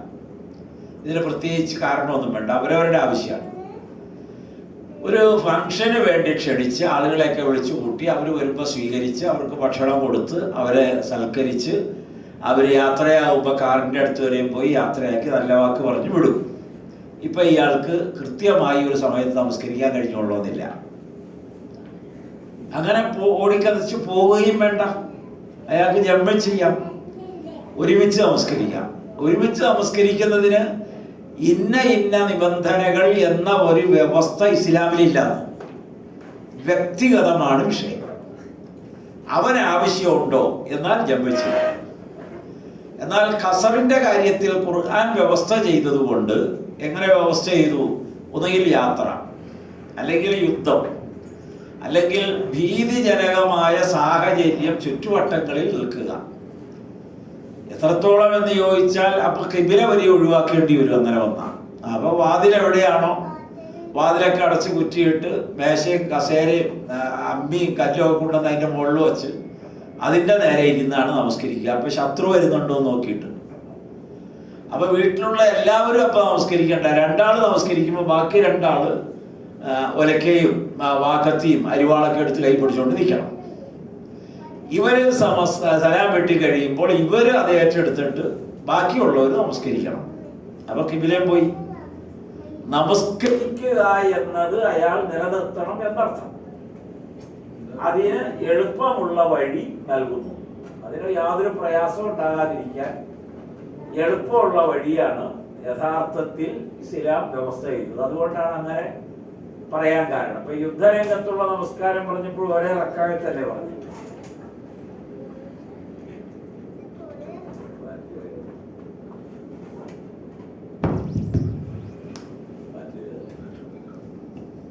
അപ്പൊ യുദ്ധരംഗത്ത് പറഞ്ഞപ്പോൾ ഒരു വലിയ വിഭാഗം 10,000 പേരുണ്ട്. അപ്പൊ അതിൽ 2,000-3,000 പേര് ഇമാം ഒരാൾ നിൽക്കും, ബാക്കി പുറകിൽ നിൽക്കും. അത്രയും പേര് ഒരു റക്അത്ത് നമസ്കരിച്ച് കഴിയുമ്പോൾ അവർ മാറും, എന്നിട്ട് അടുത്തവർ വരും. അപ്പൊ ആ ഒരു റക്അത്ത് കഴിയുമ്പോൾ അവരും മാറും. ഇതൊക്കെ ഖുർആൻ വ്യവസ്ഥ ചെയ്ത നമസ്കാരത്തിന്റെ എളുപ്പ മാർഗങ്ങളാണ്. അപ്പൊ നമസ്കാരം ഒരു പ്രയാസമല്ല. നോമ്പ് ചെറിയ ഞെരുക്കം ഉണ്ടായാൽ പോലും അയാൾക്ക് എളുപ്പം നൽകി. അതെന്താണത്? റുഹ്സ. അസീമത്തും റുഹ്സയും ഇത് രണ്ടും രണ്ടാണ്. അസീമത്ത് എന്ന് പറഞ്ഞാൽ നിർബന്ധമാണ്. ഇപ്പൊ ഇപ്പൊ യാത്രയിൽ ഒരാൾ രണ്ടല്ലാതെ 4 നമസ്കരിക്കാൻ പാടില്ല. കാരണം കസർ അസീമാണ്, നിർബന്ധമാണെന്നർത്ഥം. ഒരു വിട്ടുവീഴ്ചയില്ല അവിടെ. നമുക്ക് തടസ്സമൊന്നുമില്ല, നമ്മൾ കാറിലാണ് പോണത്, വന്ദേ ഭാരതിലാണ് പോണത്, പിന്നെ എന്തിനാണ് എന്നൊക്കെ ചോദിക്കുമല്ലോ ആളുകൾ. അതൊന്നുമില്ല. യാത്രയാണോ, യാത്രക്കാരൻ 2 റക്അത്തേ ളുഹറുള്ളൂ, അസറും 2 റക്അത്തേ ഉള്ളൂ. അത് രണ്ടും ചേർത്ത് നമസ്കരിക്കുമ്പോൾ ജമ്മാകും. അത് അവന്റെ വ്യക്തിഗതമാണ് ജമ്മ്. കസറാകുമ്പോൾ വ്യവസ്ഥ അനുസരിച്ച് നിയമബന്ധിതമായിട്ടാണ് അത് ചെയ്യുക. ഇതാണ് ഞാൻ മനസ്സിലാക്കി വെച്ച ഒരു രീതി. അപ്പൊ നമസ്കാരം കസറാക്കാം, ജമ്മാക്കാം. കസർ നിർബന്ധം എന്ന് പറഞ്ഞാൽ ഇമാമുൽ ആലം അബൂ ഹനീഫ അലൈഹി റഹ്മയാണ്. അതുകൊണ്ട് ഏറ്റവും വലിയൊരു ആക്ഷേപം വന്നത് മിനയിൽ ഉസ്മാൻ ബിൻ അഫ്ഫാൻ റളിയല്ലാഹു അൻഹു 4 റക്അത്ത് ളുഹർ നമസ്കരിച്ചു, 4 റക്അത്ത് അസ്ർ നമസ്കരിച്ചു. നബി 2 നമസ്കരിച്ചുള്ളൂ. മുഴുവൻ സഹാബികളും 2 നമസ്കരിക്കുക. ഇപ്പൊ ഹാജിമാരെല്ലാം 2 നമസ്കരിക്കാറുള്ളൂ. മിനയിൽ ഒരു ജോലിയില്ല, ഒരു പണിയില്ല. ദുൽഹജ്ജ് 8 യൗമു തർവിയ എന്ന് പറഞ്ഞാൽ വിശ്രമ ദിവസം. വിശ്രമ ദിവസം വെറും ഫ്രീ അല്ലേ? ഭക്ഷണം കഴിക്കുക, വിശ്രമിക്കുക, കിടന്നുറങ്ങുക, 2 റക്അത്ത് ളുഹർ നമസ്കരിക്കുക. അവിടെ ളുഹർ 2 ഉള്ളൂ, കസറാണ് അവിടെ. അസറും 2 ഉള്ളൂ, ഇഷാ 2 ഉള്ളൂ. മുസ്ദലിഫയില് അറഫയിൽ അവന് വേണ്ടുവോളം സമയമുണ്ട്. ളുഹറും അസറും 2 നമസ്കരിക്കും. അത് ഒരുമിച്ച് നമസ്കരിക്കും, ജമ്മാക്കും. കാരണം വല്ലതുണ്ടോ? ഒന്നുമില്ല. ഇനി മുസ്ദലിഫയിൽ വരുമ്പം മഗ്രിബ് ഇശാ ജമ്മും കസറുമായിട്ട് നമസ്കരിക്കും.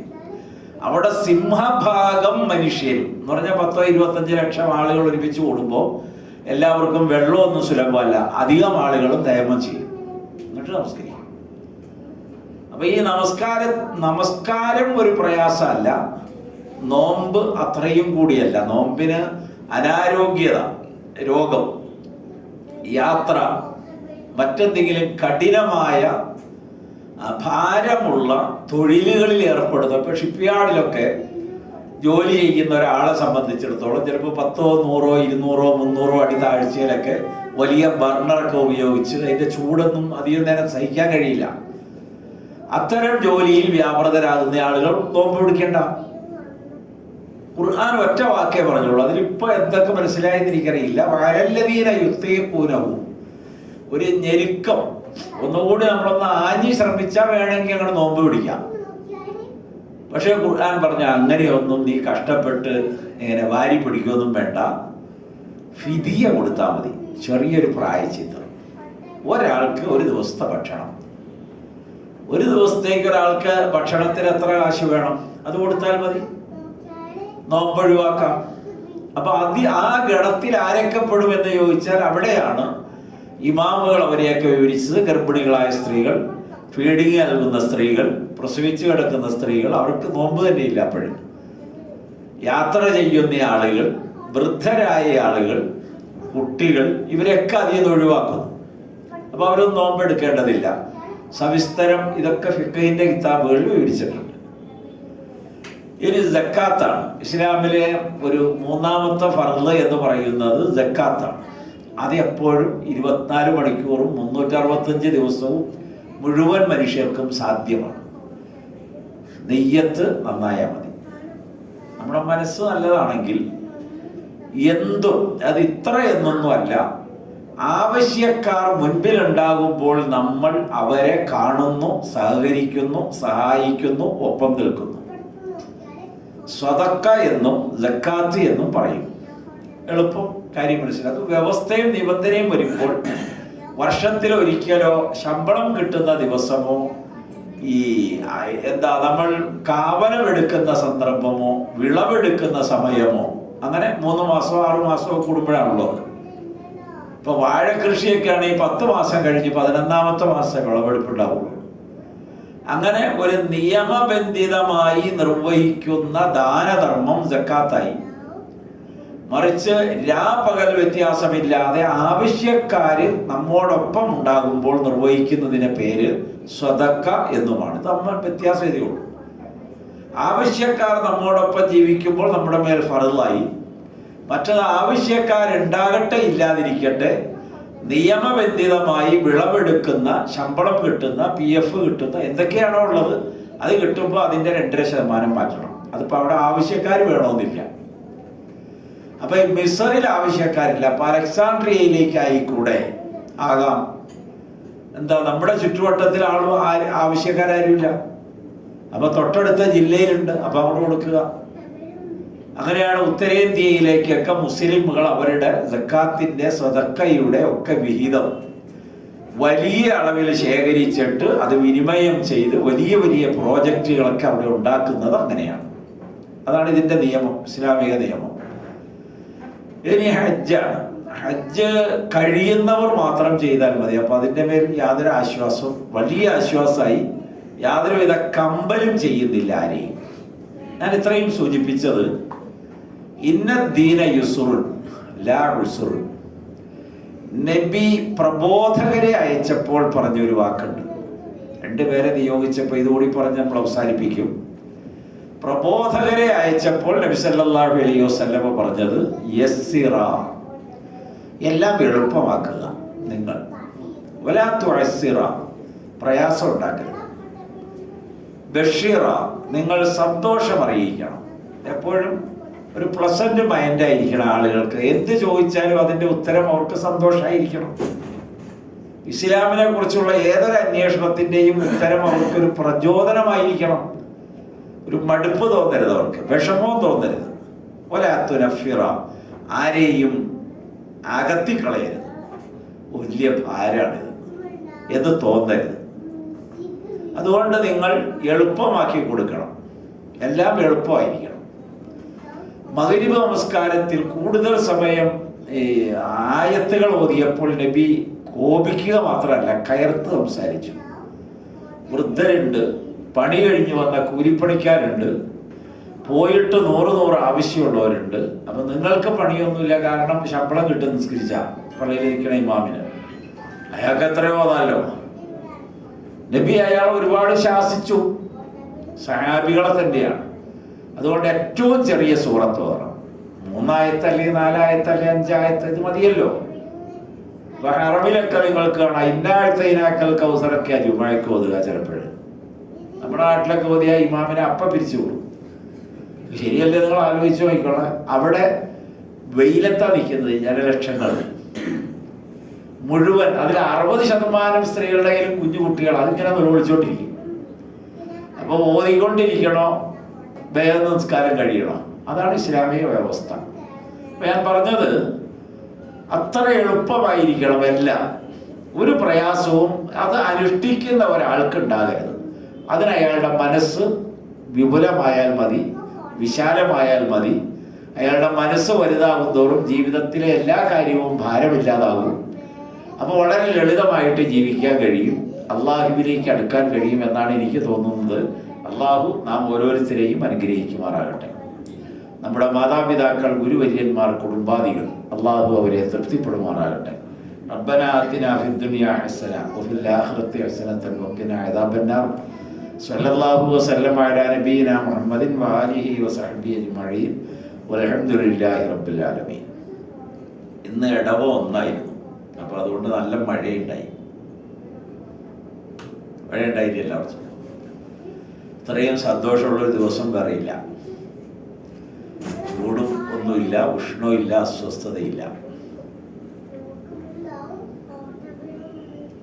അപ്പൊ ഇനി ക്വസ്റ്റ്യൻ ആൻസറൊക്കെ ജാബിർ മൗലവി ചെയ്യും. ഞാൻ അല്പം കഴിയുമ്പോൾ പോവുകയും ചെയ്യും. ഇൻഷാ അല്ലാഹ് പോവാലോ. നിങ്ങൾക്ക് ഇതുമായി ബന്ധപ്പെട്ടുള്ള സംശയങ്ങളൊക്കെ ചോദിക്കാം. നിങ്ങൾ വാ. ആരെ പറഞ്ഞാണ്? ഒരു ചോദ്യത്തിന് ഉത്തരം ഞാൻ പറയില്ല.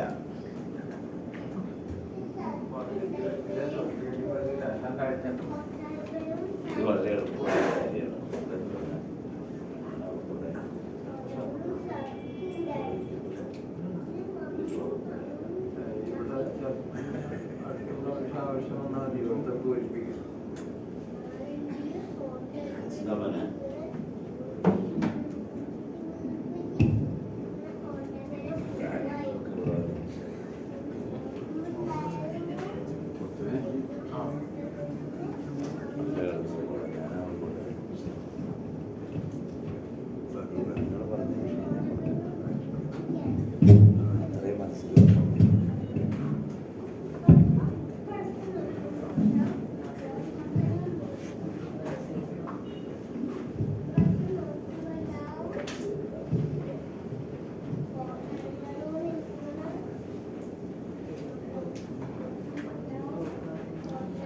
അസ്സലാമു അലൈക്കും വറഹ്മത്തുള്ളാഹി.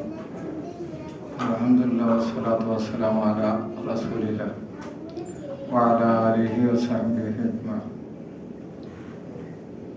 സ്നേഹമുള്ള സഹോദരങ്ങളെ, സഹോദരിമാരെ, നമ്മുടെ ടോപ്പിക്കുമായി ബന്ധപ്പെട്ട കുറേയേറെ കാര്യങ്ങൾ, നമ്മുടെ സംശയങ്ങൾ തീരാവുന്ന വിധത്തിലുള്ള അവതരണം ഏറെക്കുറെ കഴിഞ്ഞിട്ടുണ്ട്. നമ്മുടെ വിഷയവുമായി ബന്ധപ്പെട്ട് ബേസിക്കായി ഒന്ന് രണ്ട് കാര്യങ്ങൾ ആദ്യമേ നിങ്ങളുടെ ശ്രദ്ധയിലേക്ക് കൊണ്ടുവരാം. ഇവിടെ പറഞ്ഞിട്ടുള്ള വിഷയത്തിൻ്റെ തന്നെ ഒരു പൂരകമായി ഖുർആനിലും ഹദീസിലും ആ കാര്യങ്ങളെല്ലാം വളരെ വ്യക്തമായി തന്നെ പറഞ്ഞിട്ടുണ്ട് എന്ന് മനസ്സിലാക്കാൻ വേണ്ടിയാണ് ഞാൻ ആ കാര്യങ്ങൾ നിങ്ങളുടെ മുമ്പിലേക്ക് കൊണ്ടുവരുന്നത്. നമ്മുടെ മലയാളികൾ സാധാരണ തെറ്റ് എന്ന വാക്ക് രണ്ട് ആശയത്തിൽ ഉപയോഗിക്കാറുണ്ട്. തെറ്റ് എന്ന വാക്ക് രണ്ട് ആശയത്തിൽ, പ്രധാനമായി രണ്ട് ആശയത്തിൽ ഉപയോഗിക്കാറുണ്ട്. ഒന്ന്, നമ്മൾ പുണ്യകർമ്മം എന്ന ഒരു ആശയത്തിൻ്റെ നേരെ വിപരീതമായ ആശയത്തിന് വേണ്ടി, അതായത് പാപം, ആ പാപം എന്ന അർത്ഥത്തിൽ നമ്മൾ തെറ്റ് എന്ന വാക്ക് ഉപയോഗിക്കാറുണ്ട്. മറ്റൊന്ന്, നമ്മൾ എന്തെങ്കിലും ഒരു സ്ഖലിതം, അബദ്ധം അത് സംഭവിക്കുമ്പോൾ അതിനെക്കുറിച്ച് നമ്മൾ ഭാഷയിൽ തെറ്റ് എന്ന വാക്ക് ഉപയോഗിക്കാറുണ്ട്. ഈ രണ്ട് കാര്യങ്ങളെയും ഉൾപ്പെടുത്തിയാണ് ഇനി ചില കാര്യങ്ങൾ ശ്രദ്ധയിലേക്ക് കൊണ്ടുവരുന്നത്. ഈ തെറ്റുകൾ എന്ന് പറയുന്നത് അബദ്ധങ്ങളാണെങ്കിലും ശരി, പാപങ്ങളാണെങ്കിലും ശരി, അത് സംഭവിക്കുന്നതിന് 4 നിമിത്തങ്ങളുണ്ട് എന്ന് നമുക്ക് ഖുർആനിൽ നിന്ന് മനസ്സിലാക്കാൻ സാധിക്കും. അബദ്ധങ്ങള് അല്ലെങ്കിൽ പാപങ്ങൾ, ഞാൻ അത് രണ്ടും കൂടി കൂട്ടിയിട്ടാണ് തെറ്റുകൾ എന്ന വാക്ക് പറയുന്നത്. ഈ രണ്ടാശയത്തിൽ മനസ്സിലാക്കുക. അത് സംഭവിക്കുന്നത് 4 നിമിത്തങ്ങളിലൂടെയാണ് അത് സംഭവിക്കുന്നത്. ഇപ്പോൾ ഒന്നാമത്തേത് മറവി മൂലമാണ്. രണ്ടാമത്തേത് നേരത്തെ നമ്മൾ സൂചിപ്പിച്ചതുപോലെ അബദ്ധവശാൽ സംഭവിക്കുന്നത്. ഒന്ന് മറവി മൂലം, മറ്റൊന്ന് അജ്ഞത മൂലം. ഈ മറവി മൂലം സംഭവിച്ചാലും അജ്ഞത മൂലം സംഭവിച്ചാലും ആ കാര്യത്തെ സംബന്ധിച്ച് വിടുതലാണുള്ളത്. അതായത് ആ ഒരു കാര്യത്തിൻ്റെ പേരിൽ അതൊരു തെറ്റായി പരിഗണിച്ച് അയാൾക്ക് ശിക്ഷ ഏർപ്പെടുത്തുന്ന ഒരു സ്ഥിതിവിശേഷം ഇല്ല. അത് ദുനിയാവിലും ഇല്ല, ആഖിറത്തിലും ഇല്ല. പക്ഷെ ദുനിയാവില് അതിനെ ജഡ്ജ് ചെയ്യുന്ന ആളുകൾക്ക് അങ്ങനെ തന്നെ ബോധ്യപ്പെടാത്തത് കൊണ്ട് ദുനിയാവിൽ ചിലപ്പോൾ ശിക്ഷകളൊക്കെ ഉണ്ടായെന്ന് വരും. പക്ഷെ അള്ളാഹുവിനെ സംബന്ധിച്ചിടത്തോളം ആ കാര്യം അള്ളാഹു വിട്ടുവീഴ്ച ചെയ്യുന്ന കാര്യം. അത് വിശുദ്ധ ഖുർആനിൽ നിന്ന് നമുക്ക് മനസ്സിലാക്കാൻ സാധിക്കും, ഹദീസുകളിൽ നിന്ന് നമുക്ക് മനസ്സിലാക്കാൻ സാധിക്കും. റബ്ബനാ ലാ തുആഖിദ്നാ ഇൻ നസീനാ ഔ അഖ്തഅനാ, ആ രണ്ട് വാക്കുകൾ ശ്രദ്ധിക്കുക. റബ്ബന, ഞങ്ങളുടെ രക്ഷിതാവേ, ലാ തുആഖിദ്നാ, നീ ഞങ്ങളെ പിടിച്ച് ശിക്ഷിക്കരുത്.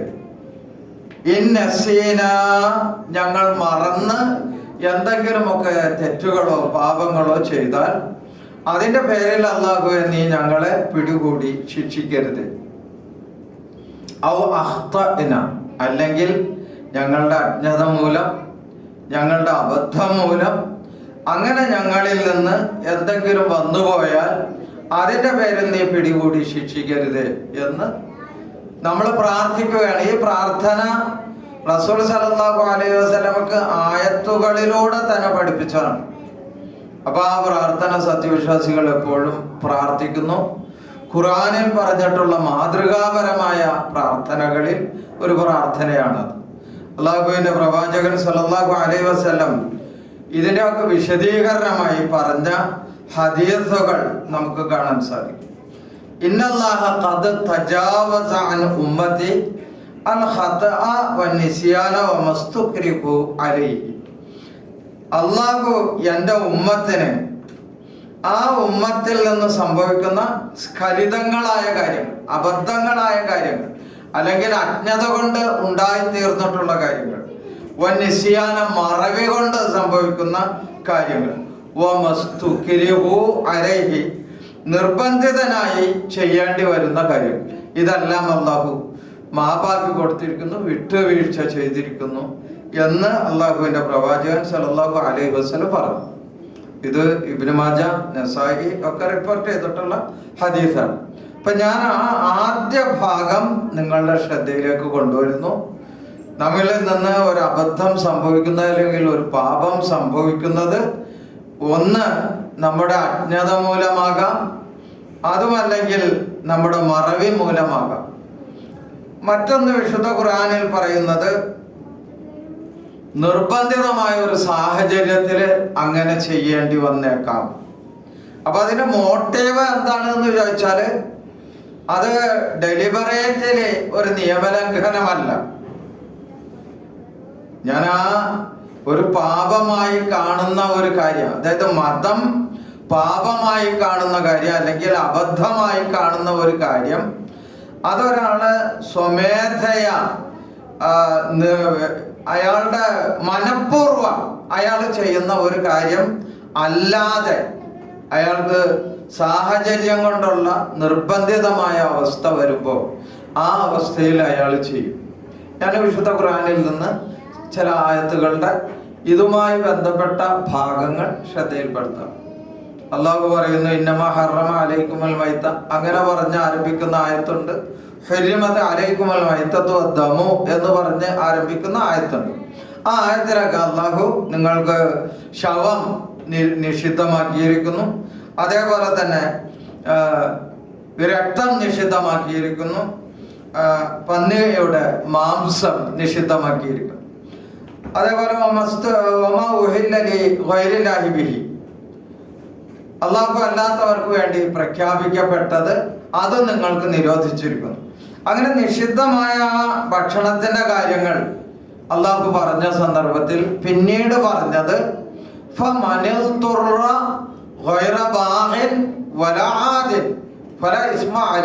എന്നാണ്. എന്നാൽ ആരെങ്കിലും ഒരാൾ നിർബന്ധിതനായാൽ, അതായത് നിർബന്ധിതമായ ഒരു സാഹചര്യത്തിൽ ഒരാൾക്ക് അള്ളാഹു ഇപ്പോൾ നിഷിദ്ധമാക്കി എന്ന് പറഞ്ഞിട്ടുള്ള ആ നിഷിദ്ധത്തെ സമീപിക്കേണ്ടി വന്നാൽ, അയാൾക്ക് പന്നിമാംസം കഴിക്കേണ്ടി വന്നാൽ, മദ്യം കഴിക്കേണ്ടി വന്നാൽ, അതുമല്ലെങ്കിൽ ശവം തിന്നേണ്ടി വന്നാൽ, അതാണ് അതിൽ നിന്ന് മനസ്സിലാവുന്നത്. അങ്ങനെ അള്ളാഹു നിഷിദ്ധമാക്കിയ ഒരു നിഷിദ്ധം ഒരാൾക്ക് ചെയ്യേണ്ടി വരുന്നത് നിർബന്ധിതമായ ഒരു സാഹചര്യത്തിലാണ്. ആ നിർബന്ധിത സാഹചര്യത്തെ അള്ളാഹ് തന്നെ ഒന്നുകൂടി വിശദീകരിച്ചിട്ടുണ്ട്. ആ വിശദീകരണം എന്താണെന്ന് വെച്ചാൽ അയാൾക്കൊരു ആഗ്രഹമില്ല, മനസ്സ് അങ്ങനെ ഒരു ഇച്ഛയില്ല. അങ്ങനെ മനസ്സിൽ ആ ഒരു പ്രവർത്തിക്ക് ഒരു ആഗ്രഹമില്ലാതിരിക്കുന്ന ഒരവസ്ഥ, ഒരാദ്യം. അതേപോലെ അയാള് ഒരു അതിര് കവിച്ചിലില്ല, ഒരു നിയമലംഘനത്തിന് വേണ്ടിയുള്ള ആഗ്രഹമോ ലക്ഷ്യമോ അയാൾക്കില്ല, ഉദ്ദേശമോ അയാൾക്കില്ല. അങ്ങനെ ഈ രണ്ട് അവസ്ഥയിൽ അയാൾ നിർബന്ധിതനായി. അങ്ങനെ നിർബന്ധിതനായാൽ ഫലാ ഇസ്മ അലൈഹി, അയാളുടെ മേൽ പാപം എന്നുള്ള ഒരു കുറ്റമില്ല, ശിക്ഷയില്ല. ഇപ്പൊ ഞാൻ 3 കാര്യങ്ങൾ പറഞ്ഞു. ഞാൻ ഈ 3 കാര്യങ്ങൾ ആമുഖമായി പറയുന്നത് നമ്മുടെ ദൈനംദിന ജീവിതത്തിൽ നമ്മൾ ഇവിടേക്കാണ് ഈ ഒരു പോയിന്റിലേക്കാണ് നോക്കിയിട്ട് നമുക്ക് ഈ കാര്യങ്ങളെ സംബന്ധിച്ച് എങ്ങനെയായിരിക്കണം നമ്മൾ ചെയ്യേണ്ടത് എന്ന് തീരുമാനിക്കാൻ നമുക്ക് സാധിക്കണം. ഈ ആയത്തിൽ നിന്ന് അത് സാധിക്കും, അല്ലെങ്കിൽ ഖുർആൻ പറഞ്ഞിട്ടുള്ള ഈ ബേസിൽ നിന്ന് നമുക്കത് സാധിക്കും. ഇപ്പൊ ഞാൻ 3 കാര്യങ്ങൾ പറഞ്ഞു. ഇനി 4ാമത്തെ ഒരു കാര്യം കൂടി. അതെന്താണെന്ന് വെച്ചാൽ 3ാമത് പറഞ്ഞ സംഗതിയുടെ വിപരീതമായിട്ടുള്ള അവസ്ഥയാണ്. ഗൈറ ബാഗിൻ എന്നുള്ളത് ആ ഗൈറ അങ്ങോട്ട് മാറ്റുക, ബാഗിൻ വലാദിൻ എന്നുള്ളത് അല്ല അങ്ങോട്ട് മാറ്റാം. അതാണ് 4ാമത്തെ നിമിത്തം. അതായത് ശരിക്കും അയാൾക്ക് നിയമലംഘനത്തിന് ആഗ്രഹം തന്നെ ഉണ്ട്.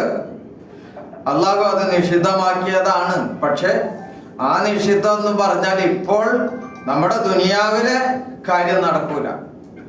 ഇപ്പൊ നമുക്ക് ഈ സുഖം അനുഭവിച്ചേ മതിയാകും, ഇപ്പൊ നമുക്ക് ഈ ലാഭം നേടിയേ മതിയാകും എന്ന ആഗ്രഹവും നിയമലംഘനത്തെ സംബന്ധിച്ച് അയാൾക്ക് നന്നായി അറിഞ്ഞുകൊണ്ട് തന്നെ അയാൾ അതിലേക്ക് എടുത്തു ചാടലാണ്. അതാണ് 4ാമത്തെ നിമിത്തം. ആ കാര്യത്തിൽ തീർച്ചയായിട്ടും അള്ളാഹുവിന്റെ ശിക്ഷ ഉണ്ടാകും.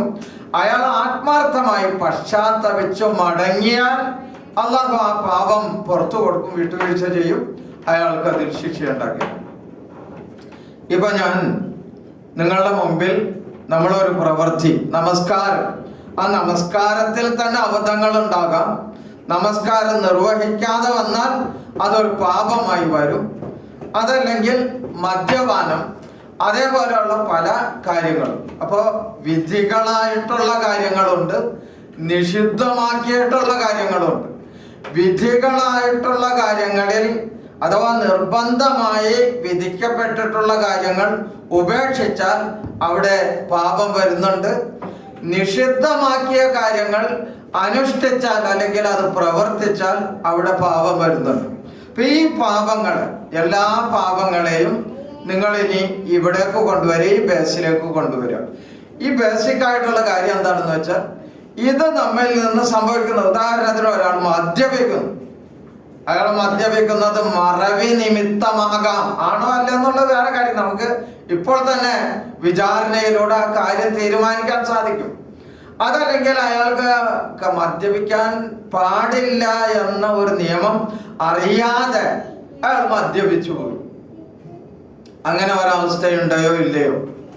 അതല്ലെങ്കിൽ ദിവസങ്ങളോളം അല്ലെങ്കിൽ മണിക്കൂറുകളോളം പിന്നെ അടിച്ച് അവശനാക്കി മർദ്ദിച്ചിട്ട് ആ വ്യക്തിക്ക് നിഷിദ്ധമായ ഏതെങ്കിലും തരത്തിലുള്ള മദ്യമോ അതല്ലെങ്കിൽ നിഷിദ്ധമായിട്ടുള്ള മറ്റെന്തെങ്കിലും വസ്തുക്കളോ അത് അയാളെ കൊണ്ട് നിർബന്ധിച്ച് കുടിപ്പിക്കുക.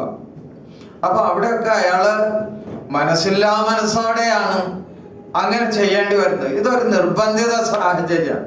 അങ്ങനെ അല്ലാത്ത സാഹചര്യത്തിൽ മദ്യപാനം ഇവിടെ നടക്കുന്നുണ്ടോ ഇല്ലയോ എന്നുള്ളത് നമ്മൾ പരിശോധിച്ചാൽ മതി. തീർച്ചയായിട്ടും മറവിയല്ലാത്ത മദ്യപാനം നടക്കുന്നുണ്ട്, അബദ്ധത്തിലല്ലാതെ മദ്യപാനം നടക്കുന്നുണ്ട്, നിർബന്ധിത സാഹചര്യത്തിൽ അല്ലാത്ത മദ്യപാനം നടക്കുന്നുണ്ട്. പിന്നെ ഇനി ബാക്കി ഏതാ ഉള്ളത്? ബാക്കിയുള്ള മദ്യപാനം അഥവാ ഈ 3 നിമിത്തങ്ങളല്ലാത്ത മറ്റേ മദ്യപാനം, അത് തീർച്ചയായിട്ടും നിയമലംഘനത്തെ സംബന്ധിച്ച് അത് ആഗ്രഹമുണ്ട്, നിയമം ലംഘിക്കുന്നു എന്ന് സ്വയം അറിയാം. അങ്ങനെ അറിഞ്ഞുകൊണ്ട് ആ ലൗകിക സുഖം, ലാഭം അത് നേടണം എന്ന ആഗ്രഹവും നിയമത്തെ തൽക്കാലത്തേക്ക് കണ്ണടക്കുന്നു, ധിക്കരിക്കുന്നു, തള്ളിക്കളയുന്നു, അവഗണിക്കുന്നു എന്ന ഒരു സ്ഥിതിവിശേഷമാണ്. അതുകൊണ്ട് ആദ്യം ഈ ഒരു കാര്യം നമ്മൾ മനസ്സിലാക്കണം. പ്രാരംഭമായി മനസ്സിലാക്കേണ്ട ഒരു കാര്യം അതാണ്. രണ്ടാമത് ഞാൻ നിങ്ങളുടെ ശ്രദ്ധയിലേക്ക് കൊണ്ടുവരുന്നത് മറ്റൊരു കാര്യമാണ്. അതായത് വിശുദ്ധ ഖുർആൻ പറഞ്ഞ ഒരു 2 ആയത്തുകളുടെ കഷ്ണങ്ങൾ. ഇതിൽ പറഞ്ഞ ഒരു കാര്യം, അല്ലാഹു വലാ യുരീദുല്ലാഹു ബികുമുൽ യുസ്ര, അത് നോമ്പിന്റെ വിഷയം പറഞ്ഞപ്പോഴാണ് അല്ലാഹു പറഞ്ഞിട്ടുള്ളത്. യുരീദുല്ലാഹു ബികുമുൽ യുസ്ര, അല്ലാഹു നിങ്ങൾക്ക് എളുപ്പമാണ് ഉദ്ദേശിക്കുന്നത്. വലാ യുരീദു ബികുമുൽ ഉസ്ർ, അല്ലാഹു നിങ്ങൾക്ക് പ്രയാസം ഉദ്ദേശിക്കുന്നേയില്ല. ഞാനിവിടെ നിയമത്തെ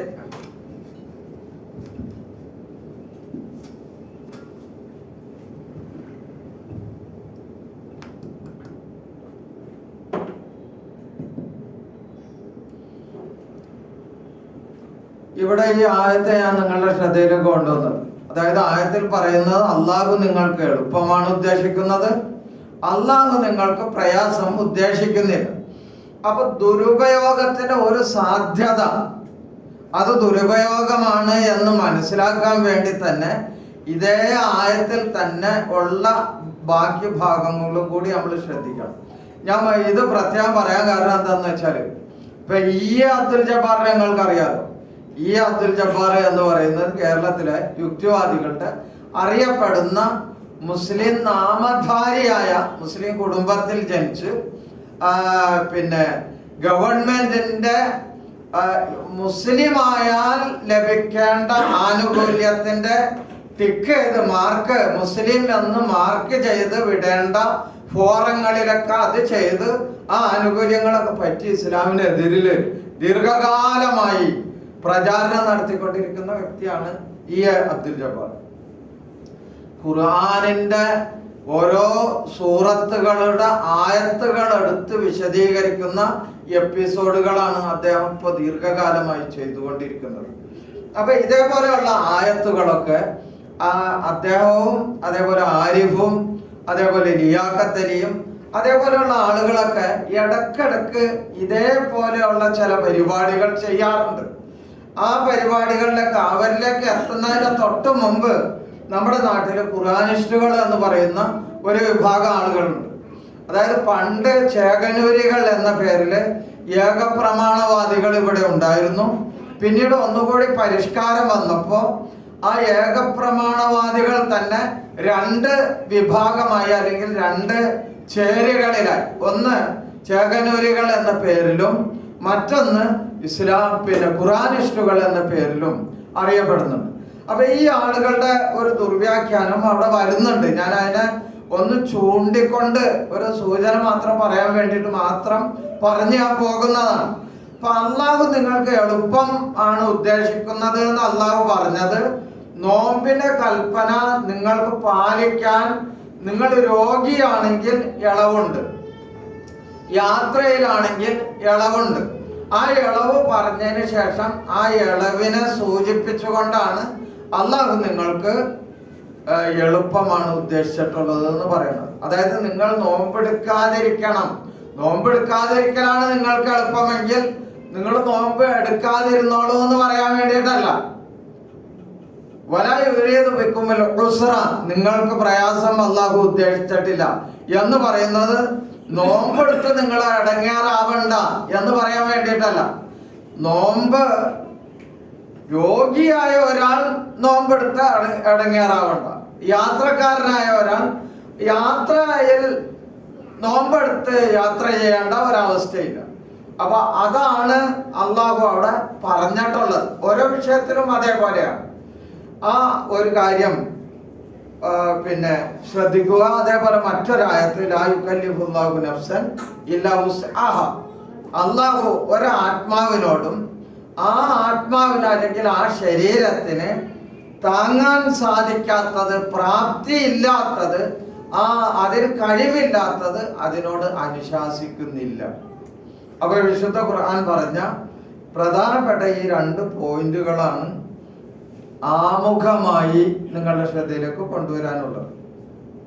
പിന്നെ നമ്മളിവിടെ സംസാരിക്കാൻ, അതായത് നമസ്കാരത്തിന്റെ വിഷയത്തിൽ, ഉദൂവിന്റെ വിഷയത്തിൽ, നോമ്പിന്റെ വിഷയത്തിൽ, ഹജ്ജിന്റെ വിഷയത്തിൽ, ഉംറയുടെ വിഷയത്തിൽ, സക്കാത്തിന്റെ വിഷയത്തിൽ, അതേപോലെ കുറ്റകൃത്യങ്ങൾക്ക് വന്നിട്ടുള്ള പിഴകൾ പറയുന്നിടത്ത്, അതല്ലെങ്കിൽ ശപഥം ചെയ്യുമ്പോൾ ആ ശപഥം ചെയ്യുന്നത് ലംഘിച്ചാലുള്ള കാര്യങ്ങൾ, അങ്ങനെ ജീവിതത്തിൽ നിയമമായി പറഞ്ഞിട്ടുള്ള അനേകം കാര്യങ്ങളിൽ നമുക്ക് ഇളവുകൾ കാണാൻ സാധിക്കും. പക്ഷെ ആ ഇളവുകൾ ഓരോന്നിന്റെ വശങ്ങൾ നമ്മൾ പ്രത്യേകം പട്ടിക തയ്യാറാക്കി നമുക്ക് സംസാരിക്കേണ്ട ഒരാവശ്യം വരുന്നില്ല. അത്തരത്തിലുള്ള ഒരു രീതിയല്ല ഇന്നത്തെ നമ്മുടെ ഈ ടോപ്പിക് നമ്മൾ എടുക്കുമ്പോൾ ഉള്ളത്. പക്ഷെ നമുക്ക് ആവശ്യമെന്ന് തോന്നുന്ന പക്ഷം അത്തരത്തിലുള്ള എന്തെങ്കിലും കാര്യങ്ങൾ പറയേണ്ടതുണ്ടെങ്കിൽ അല്ലെങ്കിൽ അതിലേക്കുള്ള ആലോചനകൾ വരേണ്ടതുണ്ടെങ്കിൽ ഇൻഷാ അല്ലാഹ് നമുക്ക് ആ വഴിയിലേക്ക് പോകാം. ഇനി നമ്മുടെ ശ്രദ്ധയിൽ ഇല്ലാത്ത, നമ്മുടെ അറിവിൽ ഇല്ലാത്ത എന്തെങ്കിലുമൊക്കെ കാര്യങ്ങളാണ് ചോദ്യത്തിലേക്ക് വരുന്നതെങ്കിൽ തീർച്ചയായിട്ടും അത് സംബന്ധമായി മറ്റൊരവസരത്തിൽ കൂടുതൽ വിശദമായി അതിൻ്റെ ഉത്തരം നമ്മൾ പറയുന്ന ഒരു വേദി, മറ്റൊരു വേദിയിൽ അങ്ങനെ സംവിധാനിക്കുകയും ചെയ്യാമെന്നാണ് ഞാൻ വിചാരിക്കുന്നത്. അതുകൊണ്ട് ആദ്യ ഭാഗം ഞാൻ ഇവിടെ വച്ച് അവസാനിപ്പിക്കുകയാണ്. കുറേ അധികം കാര്യങ്ങൾ ഇതിൻ്റെ ഉദ്ഘാടക ഭാഷണത്തിൽ ബഹുമാന്യനായ നമ്മുടെ ഗുരുനാഥൻ CM മൗലവി അവർകൾ പിന്നെ പരാമർശിച്ചു പോയിട്ടുണ്ട്. എന്നാലും ഇനി അതുമായി ബന്ധപ്പെട്ട എന്തെങ്കിലുമൊക്കെ തരത്തിലുള്ള കാര്യങ്ങൾ ഉണ്ടെങ്കിൽ നമുക്ക് ഈ യോഗം നമ്മൾ ഇതിൻ്റെ ഒരു എൻഡിങ് ടൈം എന്താണോ തീരുമാനിച്ചിട്ടുള്ളത് ആ തീരുമാനിച്ചിട്ടുള്ള സമയത്തിൻ്റെ ഉള്ളിൽ നിന്നുകൊണ്ട് നമുക്ക് സംസാരിക്കാവുന്നതാണ്. അതാണ് ആദ്യമേ പറയാനുള്ളത്. ആഖിറു ദഅ്വാനാ അനിൽ ഹംദുലില്ലാഹി റബ്ബിൽ ആലമീൻ. അസ്സലാമു അലൈക്കും വറഹ്മത്തുള്ളാഹി. ചോദിക്കാനുള്ള ആളുകൾ എന്താണെന്ന് വെച്ചാൽ ചോദിച്ചു.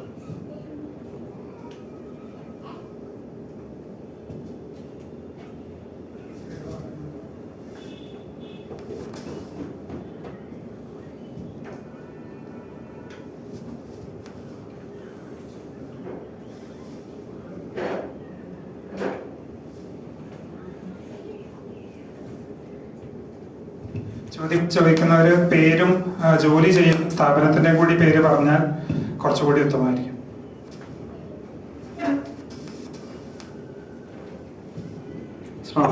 എൻ്റെ പേര് ജവാദ്. ഞാനിവിടെ ഒരു റിപ്പോർട്ടർ ടിവിയിലാണ് വർക്ക് ചെയ്യുന്നത്. പിന്നെ എൻ്റെ പ്രധാനപ്പെട്ട ഒരു സംശയങ്ങൾ ഒരുപാടുണ്ടായിരുന്നു. ഇപ്പോൾ ഇവിടെ 2 ക്ലാസ്സുകളിൽ മൊത്തത്തിൽ കുറച്ച് കാര്യങ്ങൾ മനസ്സിലാക്കിയെടുക്കാൻ പറ്റും. ഇപ്പം സാധാരണ ഗതിയിൽ നമ്മൾ 100 മാക്സിമം ജമാക്കാറുണ്ടല്ലോ. അതുപോലെ ഈ അടുത്തൊരു സാഹചര്യം ഉണ്ടായി. എനിക്ക് ജുമക്ക് പള്ളിയിൽ പോകാൻ പറ്റിയിട്ടില്ല. പക്ഷേ ജുമ കഴിഞ്ഞാൽ, ജുമ നഷ്ടപ്പെട്ട് കഴിഞ്ഞാൽ പിന്നെ നമ്മൾ 4 റക്അത്തായിട്ട് ളുഹ്ർ പോലെ നമസ്കരിക്കാനാണ് പഠിച്ചിട്ടുള്ളത്. അപ്പോൾ ഇത് അത്തരത്തിൽ സാഹചര്യങ്ങൾ നമുക്ക് ജമാക്കാൻ ഇപ്പം അക്ഷറിനോട് കൂട്ടി നമസ്കരിക്കുന്നതുകൊണ്ട് കുഴപ്പമുണ്ടോ?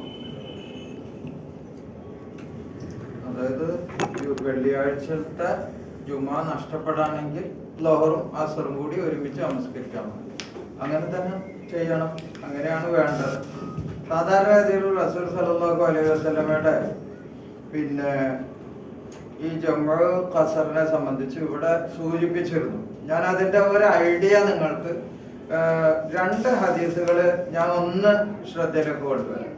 ഇപ്പൊ നമ്മൾ യാത്രയിലാണെങ്കിൽ, ഇപ്പൊ യാത്ര എന്നുള്ളത് ഇവിടെ പിന്നെ നമ്മൾ മൗലവി സൂചിപ്പിച്ചിരുന്നു. അത് ഈ യാത്ര എന്നുള്ളത് മാത്രമല്ല, നമുക്ക് വെള്ളം ഉപയോഗിക്കാൻ പറ്റാത്ത ഒരവസ്ഥ, ഭീതി ഉള്ള ഒരവസ്ഥ, അതും അല്ലെങ്കിൽ കഠിനമായ മഴ ഉണ്ടാകുന്ന അവസ്ഥ, ഇത്തരം അവസ്ഥകളിലൊക്കെ ജംഉ ഖസ്ർ ഇത് രണ്ടും റസൂൽ സല്ലല്ലാഹു അലൈഹി വസല്ലം ചെയ്തിരുന്നു എന്ന് പറയുന്ന ഹദീസുകൾ തന്നെ സ്വഹീഹായി വന്നിട്ടുണ്ട്. അതുകൊണ്ട് തന്നെ നമുക്ക് അത്തരം ഒരു സാഹചര്യം ഉണ്ടെങ്കിൽ അതൊക്കെ വ്യക്തിനിഷ്ഠമായിട്ട് ഒരാൾക്ക് തീരുമാനിക്കാവുന്നതാണ് എന്ന് നമ്മൾ നേരത്തെ പ്രഭാഷണത്തിൽ പറഞ്ഞല്ലോ. അപ്പൊ ആ കാര്യം ഞാനും സൂചിപ്പിക്കാണ്.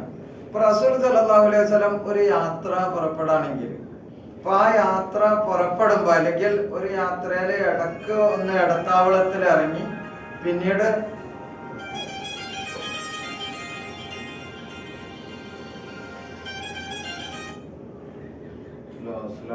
ഞാനൊരു ക്ലാസ് നടത്തിക്കൊണ്ടിരിക്കുകയാണ്. ഞാൻ പിന്നെ വിളിക്കാം കേട്ടാ. വിളിക്കാം.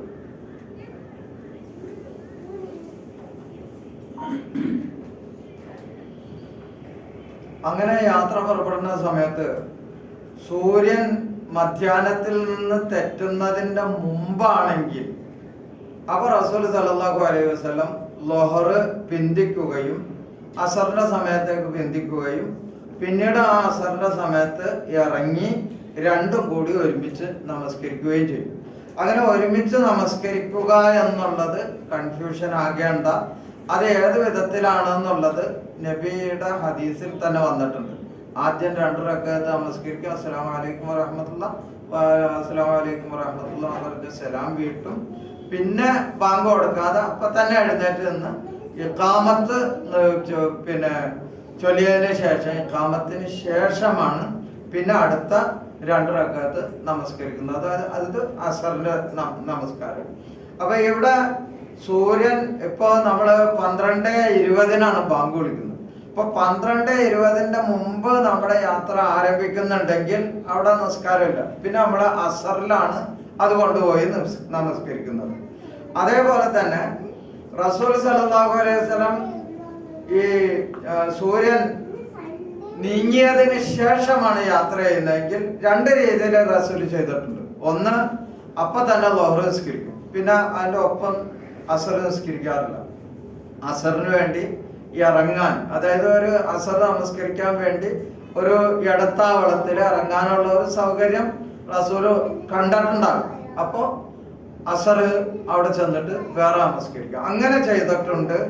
അതുകൂടാതെ തബൂക്ക് യുദ്ധത്തിന്റെ ഒക്കെ സന്ദർഭത്തിൽ റസൂൽ സല്ലല്ലാഹു അലൈഹി വസല്ലം സൂര്യൻ നീങ്ങിയ സന്ദർഭത്തിൽ തന്നെ 2 റക്അത്ത് പിന്നെ നമസ്കാരം കൂടി ഒരുമിച്ച്, അതായത് ളുഹറും അസറും ഒരുമിച്ച് ആദ്യം തന്നെ, അതായത് അസറ പിന്നീട് നിസ്കരിക്കേണ്ടത് ആദ്യമേ തന്നെ ളുഹറിന്റെ നമസ്കാരം കഴിഞ്ഞ് ഉടനെ അസർ നിസ്കരിച്ചിട്ട് അങ്ങനെ ചെയ്തിട്ടുണ്ട്. അപ്പൊ ഈ 2 രീതിയും നമുക്ക് സ്വീകരിക്കാമെന്നാണ് ജംഇന്റെയും ഖസറിന്റെയും കാര്യത്തിൽ നമുക്ക് മനസ്സിലാക്കാൻ സാധിക്കുന്നത്.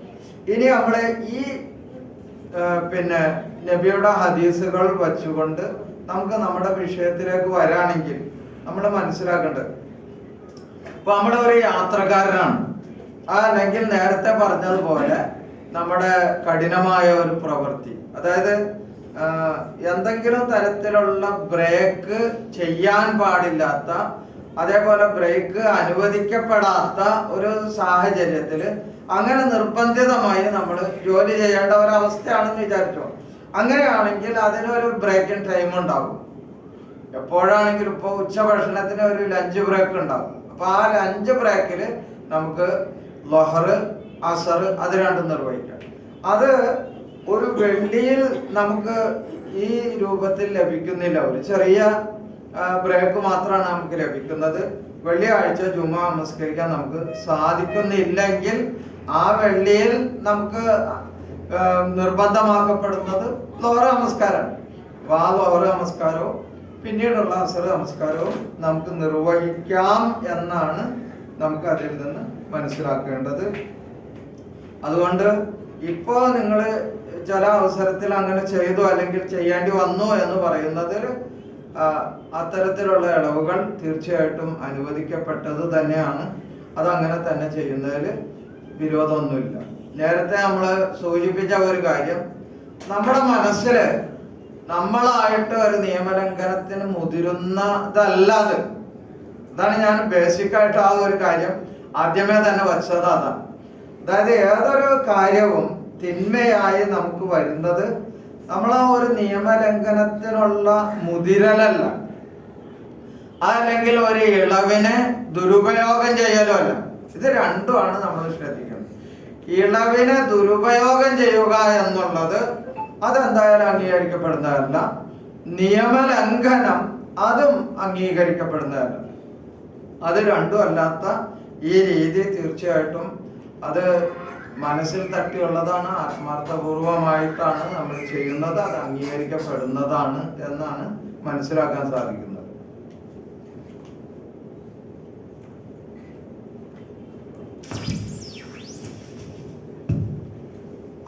അസ്സലാമു അലൈക്കും. ഒരു ചോദ്യം ഉണ്ടായിരുന്നു. CM മുന്നത്തെ ആമുഖ പ്രഭാഷണത്തിൽ ഓൾറെഡി പറഞ്ഞു കഴിഞ്ഞതിനോട് ബന്ധപ്പെടുത്തിയിട്ടുള്ള ഒരു കാര്യമാണ്. നമുക്ക് ഇളവുകൾ എല്ലാ രീതിയിലും ഉപയോഗപ്പെടുത്താൻ പറ്റും. ഇപ്പൊ നമ്മുടെ ഈ ഹോട്ടലുകൾ പോലെയുള്ള ഈ ഫ്ലോറുകളിലൊക്കെ വെള്ളം നനയാതെ ഇരിക്കാൻ വേണ്ടിയിട്ട് നമുക്ക് ഷൂവിന്റെ പുറത്തൂടെ തടവാൻ പറ്റും എന്നുള്ളത് അദ്ദേഹം പറയണ്ടേ. അത് ഞങ്ങളുടെയൊക്കെ ഓഫീസ് പരിസരങ്ങളിൽ വളരെയധികം പ്രാക്ടിക്കൽ ആയിട്ടുള്ള ഒരു കാര്യമാണ് പറഞ്ഞിട്ടുള്ളത്. കാരണം ഒരാള് ഒന്നെടുത്ത് കഴിഞ്ഞ് അതുവഴി നടന്നു വന്നാൽ അത് മുഴുവൻ ഡ്രൈ ആയിട്ട് കീപ്പ് ചെയ്യുന്ന ഒരു ഫ്ലോർ മുഴുവൻ നനഞ്ഞ് വൃത്തികേടാവുന്ന ഒരു സാഹചര്യം ഉണ്ടാവും. അത് മറ്റുള്ളവർ, പ്രത്യേകിച്ച് ഇസ്ലാമിനെ കുറിച്ച് പഠിക്കുന്ന മറ്റുള്ള മതസ്ഥര് വളരെ മോശമായിട്ടുള്ള ഒരു രീതിയിലാണ് കാണുന്നത്. ഒരു 5 നേരവും ഈ വൃത്തിയായി സൂക്ഷിക്കുന്ന ഭാഗങ്ങൾ ഒരാൾ പോവും, അടുത്ത ആൾ വരും, അങ്ങനെ വൃത്തികേടാക്കിക്കൊണ്ടിരിക്കുന്ന ഇപ്പൊ കുറെ പേർക്കൊക്കെ ഈ ഒരു കാര്യം മനസ്സിലാക്കിക്കൊണ്ട് ആളുകൾ തയമമാണ് ചെയ്യുന്നത്. അതുപോലെ തന്നെ ബുദ്ധിമുട്ടുള്ള നല്ല ടൈറ്റ് ആയിട്ടുള്ള വർക്ക് സ്കെഡ്യൂൾ വരുന്നവര് ജമ്മും കസറൊക്കെ ചെയ്യാൻ തുടങ്ങി. പക്ഷെ എന്റെ ചോദ്യം ഇതാണ്, ഇതൊക്കെ 1-2 വട്ടം ചെയ്യുമ്പോൾ സ്വാഭാവികമായിട്ട് നമുക്കൊക്കെ അതിലൊരു തൃപ്തി തോന്നുന്ന ഒരു സാഹചര്യമാണ്. പക്ഷെ ചിലരുടെ ജോലി സാഹചര്യം എന്ന് പറഞ്ഞാൽ ഇപ്പൊ എനിക്ക് പേഴ്സണൽ ആയിട്ടില്ല, പക്ഷെ എന്റെ കൂടെ തൊട്ടടുത്ത പ്രൊജക്റ്റിൽ വർക്ക് ചെയ്യുന്നവർക്ക് സ്ഥിരമായിട്ട് അവർ എത്രയും കാലം ഈ സ്ഥാപനത്തിൽ ജോലി ചെയ്യുന്നു അത്രയും കാലം ഈ ഒരു ഇളവുകൾ ഉപയോഗപ്പെടുത്തേണ്ട ഒരു സാഹചര്യമാണ്. CM സംസാരിച്ചതെന്ന് അതൊരു കുഴപ്പമേ ആയി കാണണ്ട എന്നുള്ള രൂപത്തിൽ മനസ്സിലായി. പക്ഷെ പലർക്കും ഇതൊരു കുറ്റബോധമായി മനസ്സിൽ നമ്മളെപ്പോഴും അങ്ങോട്ടും ഇങ്ങോട്ടും ചർച്ച ചെയ്യുന്നൊരു വിഷയമാണ്. ഏതായാലും ആ വിഷയത്തിൽ നമുക്ക് ആദ്യം തന്നെ നമ്മുടെ നിയമപരമായ വശം എന്താണ് എന്നുള്ളത് നമ്മളൊന്ന് അറിഞ്ഞു വയ്ക്കുന്നത് നല്ലതാണ്. അതായത് നമ്മള് ഈ തലപ്പാവ് ധരിക്കുന്ന ആളുകൾക്ക് തലയിൽ ഇങ്ങനെ തടവേണ്ട ആവശ്യമില്ല. തലപ്പാവിൽ തന്നെ ഇങ്ങനെ തൊട്ടാൽ മതി.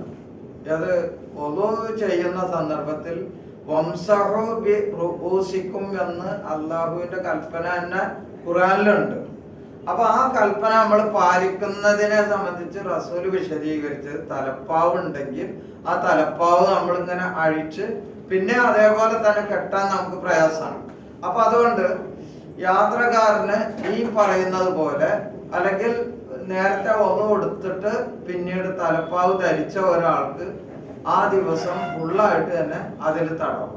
അതേപോലെ തന്നെ ഈ കുഫ തടവുക അല്ലെങ്കിൽ ഷൂ ധരിച്ചിട്ടുള്ള ആളുകൾക്ക് നേരത്തെ, അതായത് ഈ യാത്രക്കാരനായിട്ടുള്ള ആളാണെങ്കിൽ അയാൾക്ക് 3 ദിവസം തന്നെ ഇതേ രീതിയിൽ തുടരാം. യാത്രക്കാരനാണെങ്കിൽ 3 ദിവസം അതേ രീതിയിൽ തുടരാം. 3 ദിവസം കഴിയുമ്പോൾ അയാൾ എന്ത് ചെയ്താൽ മതി, അത് അഴിച്ച് വീണ്ടും കാലൊക്കെ ശുദ്ധീകരിച്ച് അങ്ങനെ ചെയ്താൽ മതി. അതേപോലെ യാത്രക്കാരനല്ലാത്ത ഒരു സ്ഥിരവാസിയാണെങ്കിൽ അയാൾക്ക് ഒരു ദിവസം ഫുള്ളായിട്ട് ചെയ്യാം. അതായത് 5 വഖത്ത് അയാൾക്ക് അങ്ങനെ നിസ്കരിക്കണോ, 5 വഖത്തും അയാൾക്ക് അങ്ങനെ നമസ്കരിക്കാം.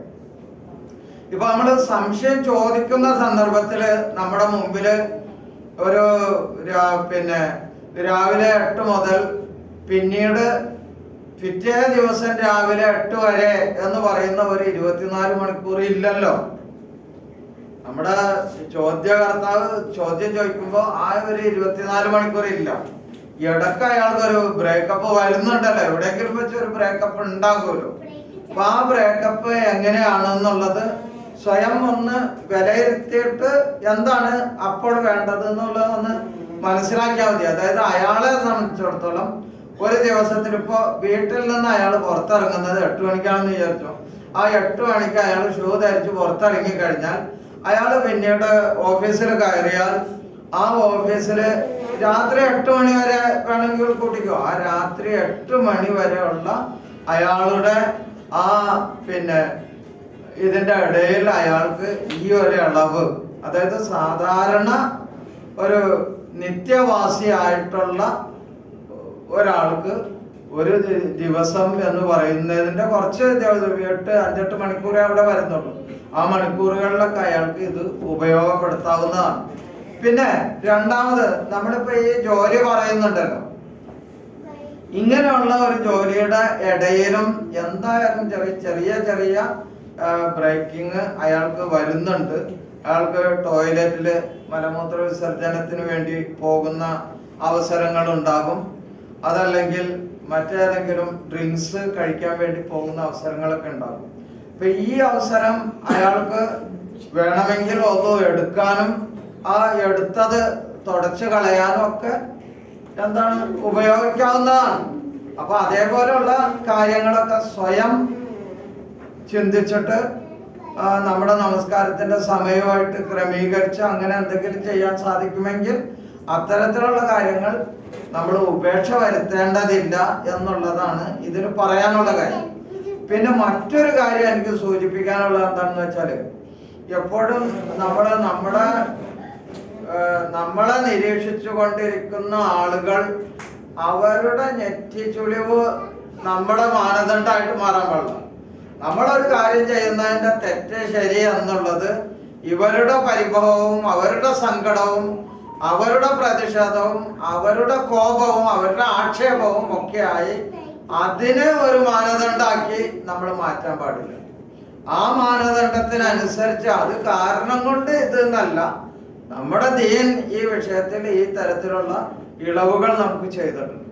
ആ ഇളവുകൾ അനുസരിച്ച് പോയാൽ തന്നെ ഇപ്പറഞ്ഞ പരിഭവത്തിൽ നിന്ന് ആക്ഷേപത്തിൽ നിന്നൊക്കെ നമുക്ക് ഒഴിവാകാവുന്നതേ ഉള്ളൂ.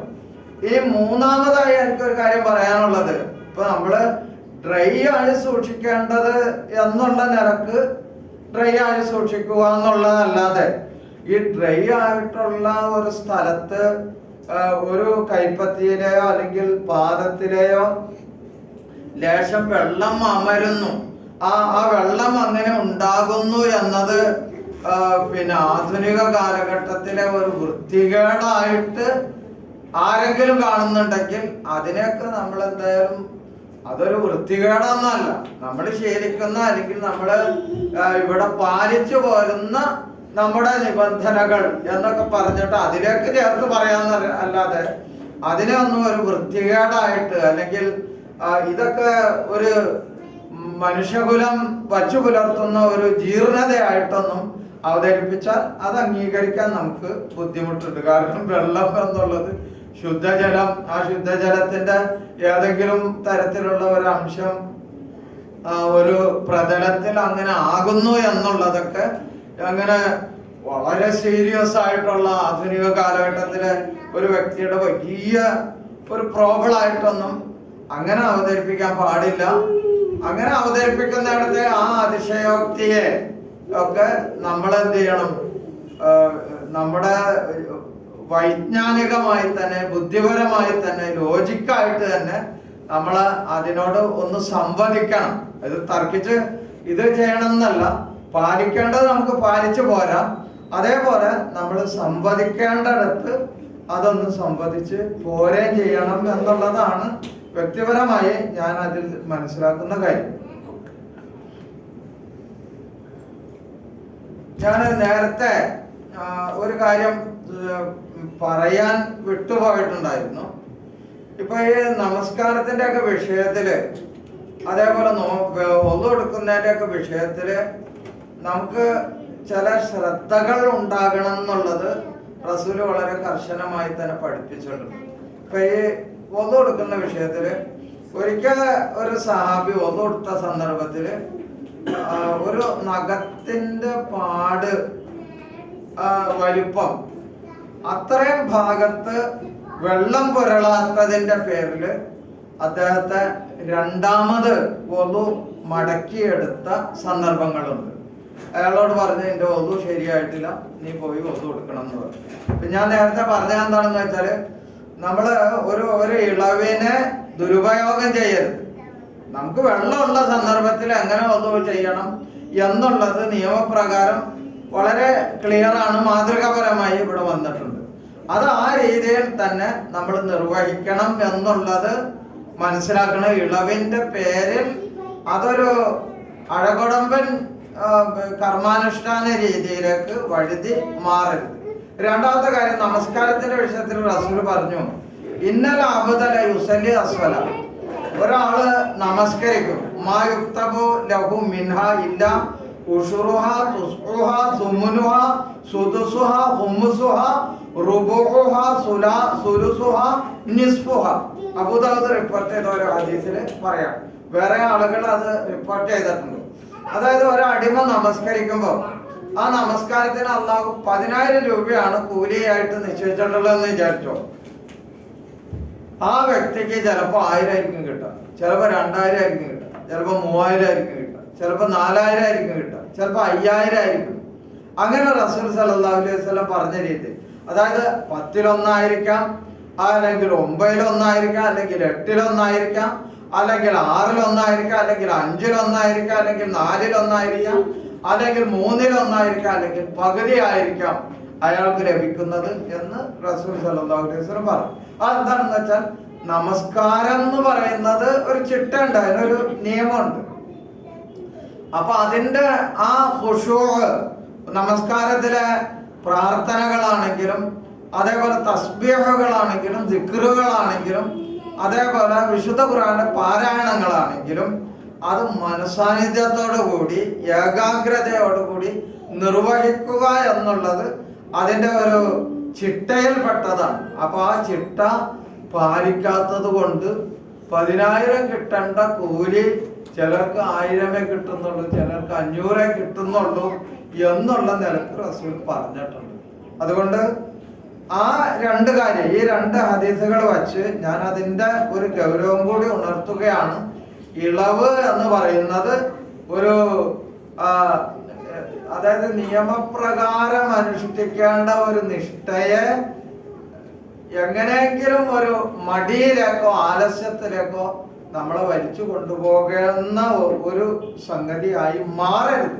ഇളവ് തന്നെയായിട്ട് മനസ്സിലാക്കി അത് അനുഷ്ഠിക്കണം എന്നുള്ളതാണ് മനസ്സിലാവുന്ന കാര്യം. അല്ലാഹു അഅലം. അവസാനമായിട്ട് ഒരൊറ്റ ചോദ്യം കൂടി ചോദിക്കാനാണ്. സ്ത്രീകളുടെ പ്രാർത്ഥന ആരെങ്കിലും?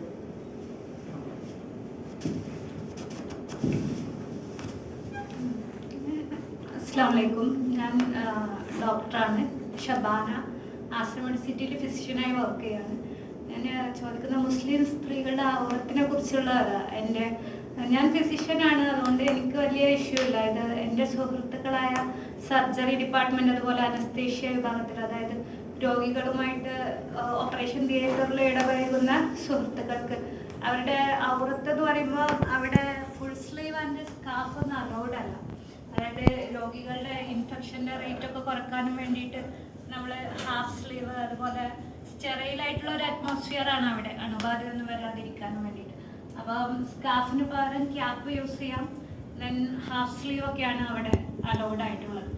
അപ്പം അതൊരു നിർബന്ധിതാവസ്ഥ ആയതുകൊണ്ട് പല മുസ്ലിം സുഹൃത്തുക്കൾക്കും ഈ ഒരു വിഭാഗത്തിൽ സ്പെഷ്യലൈസ് ചെയ്യാനും ഇങ്ങനെ ഒരു ബുദ്ധിമുട്ടുണ്ട്. കാരണം ഇങ്ങനെ അലൗഡ് അല്ലാത്ത സിറ്റുവേഷനിൽ അവരുടെ ഔറത്ത് പൂർണ്ണമാവാതെ. അപ്പം അതിനെപ്പറ്റി എന്തെങ്കിലും?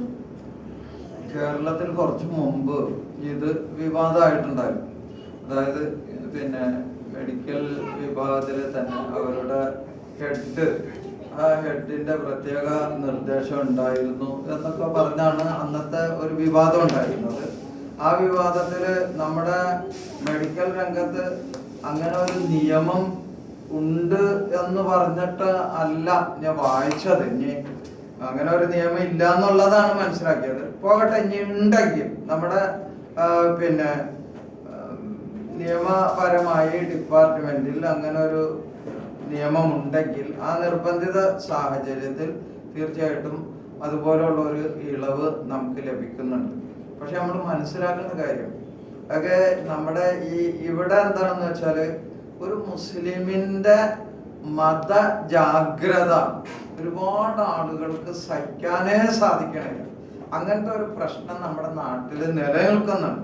അത് ഇല്ലാന്നൊന്നും പറയാൻ പറ്റില്ല. ഈ വിഷയം നമ്മൾ സംസാരിക്കുമ്പോഴും മറ്റേത് വിഷയം എടുത്താലും മുസ്ലിമിന് അവന്റെ മതജീവിതത്തിൽ ലഭിക്കേണ്ട ഒരു ജാഗ്രത, പുതിയൊരു ജാഗ്രത, അത് ഓൾഡ് ജനറേഷന്റെ ആളുകളാണെങ്കിലും ന്യൂ ജനറേഷന്റെ ആളുകളിലാണെങ്കിലും തീർച്ചയായിട്ടും മതപ്രബോധന രംഗത്തെ പണ്ഡിതന്മാരുടെ സമയോചിതവും വളരെ യുക്തിസഹവുമായ പ്രബോധനത്തിന്റെ ഫലമായി അങ്ങനെ ഒരു ജാഗ്രത നിലനിൽക്കുന്നുണ്ട്.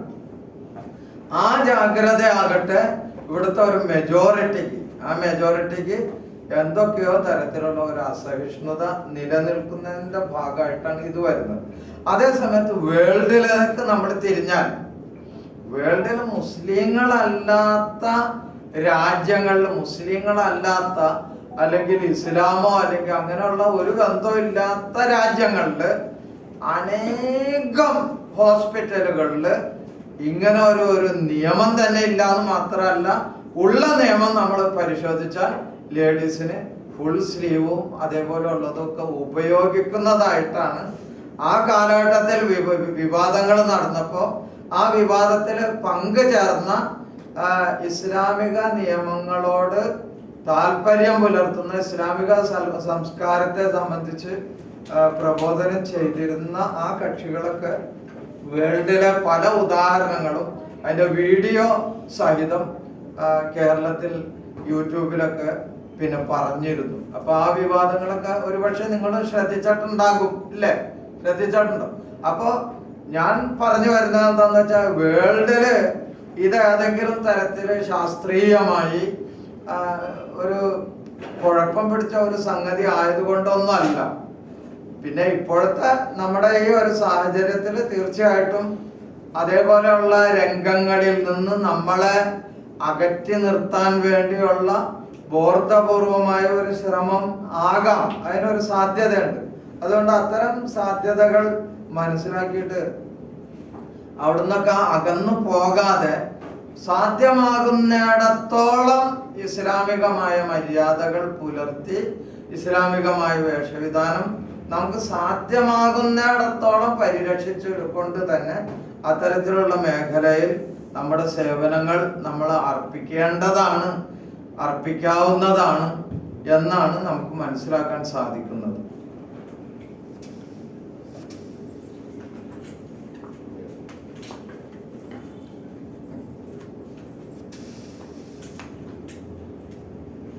അപ്പൊ ഇൻഷാ അല്ലാഹ് ഇതുപോലെയുള്ള കാര്യങ്ങൾ വളരെ വിശദമായി കുറെ ഏറെ കാര്യങ്ങൾ നമുക്ക് സംസാരിക്കാൻ സാധിച്ചു.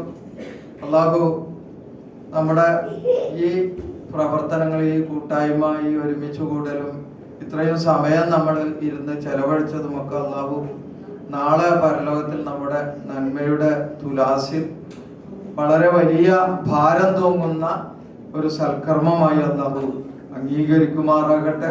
നമ്മുടെ പാപങ്ങൾ അല്ലാഹു പുറത്തു മാപ്പാക്കി തരുമാറാകട്ടെ. വആഖിറു ദഅവാന അനിൽ ഹംദുലില്ലാഹി റബ്ബിൽ ആലമീൻ. വസ്സലാമു അലൈക്കും വറഹ്മത്തുള്ളാഹി.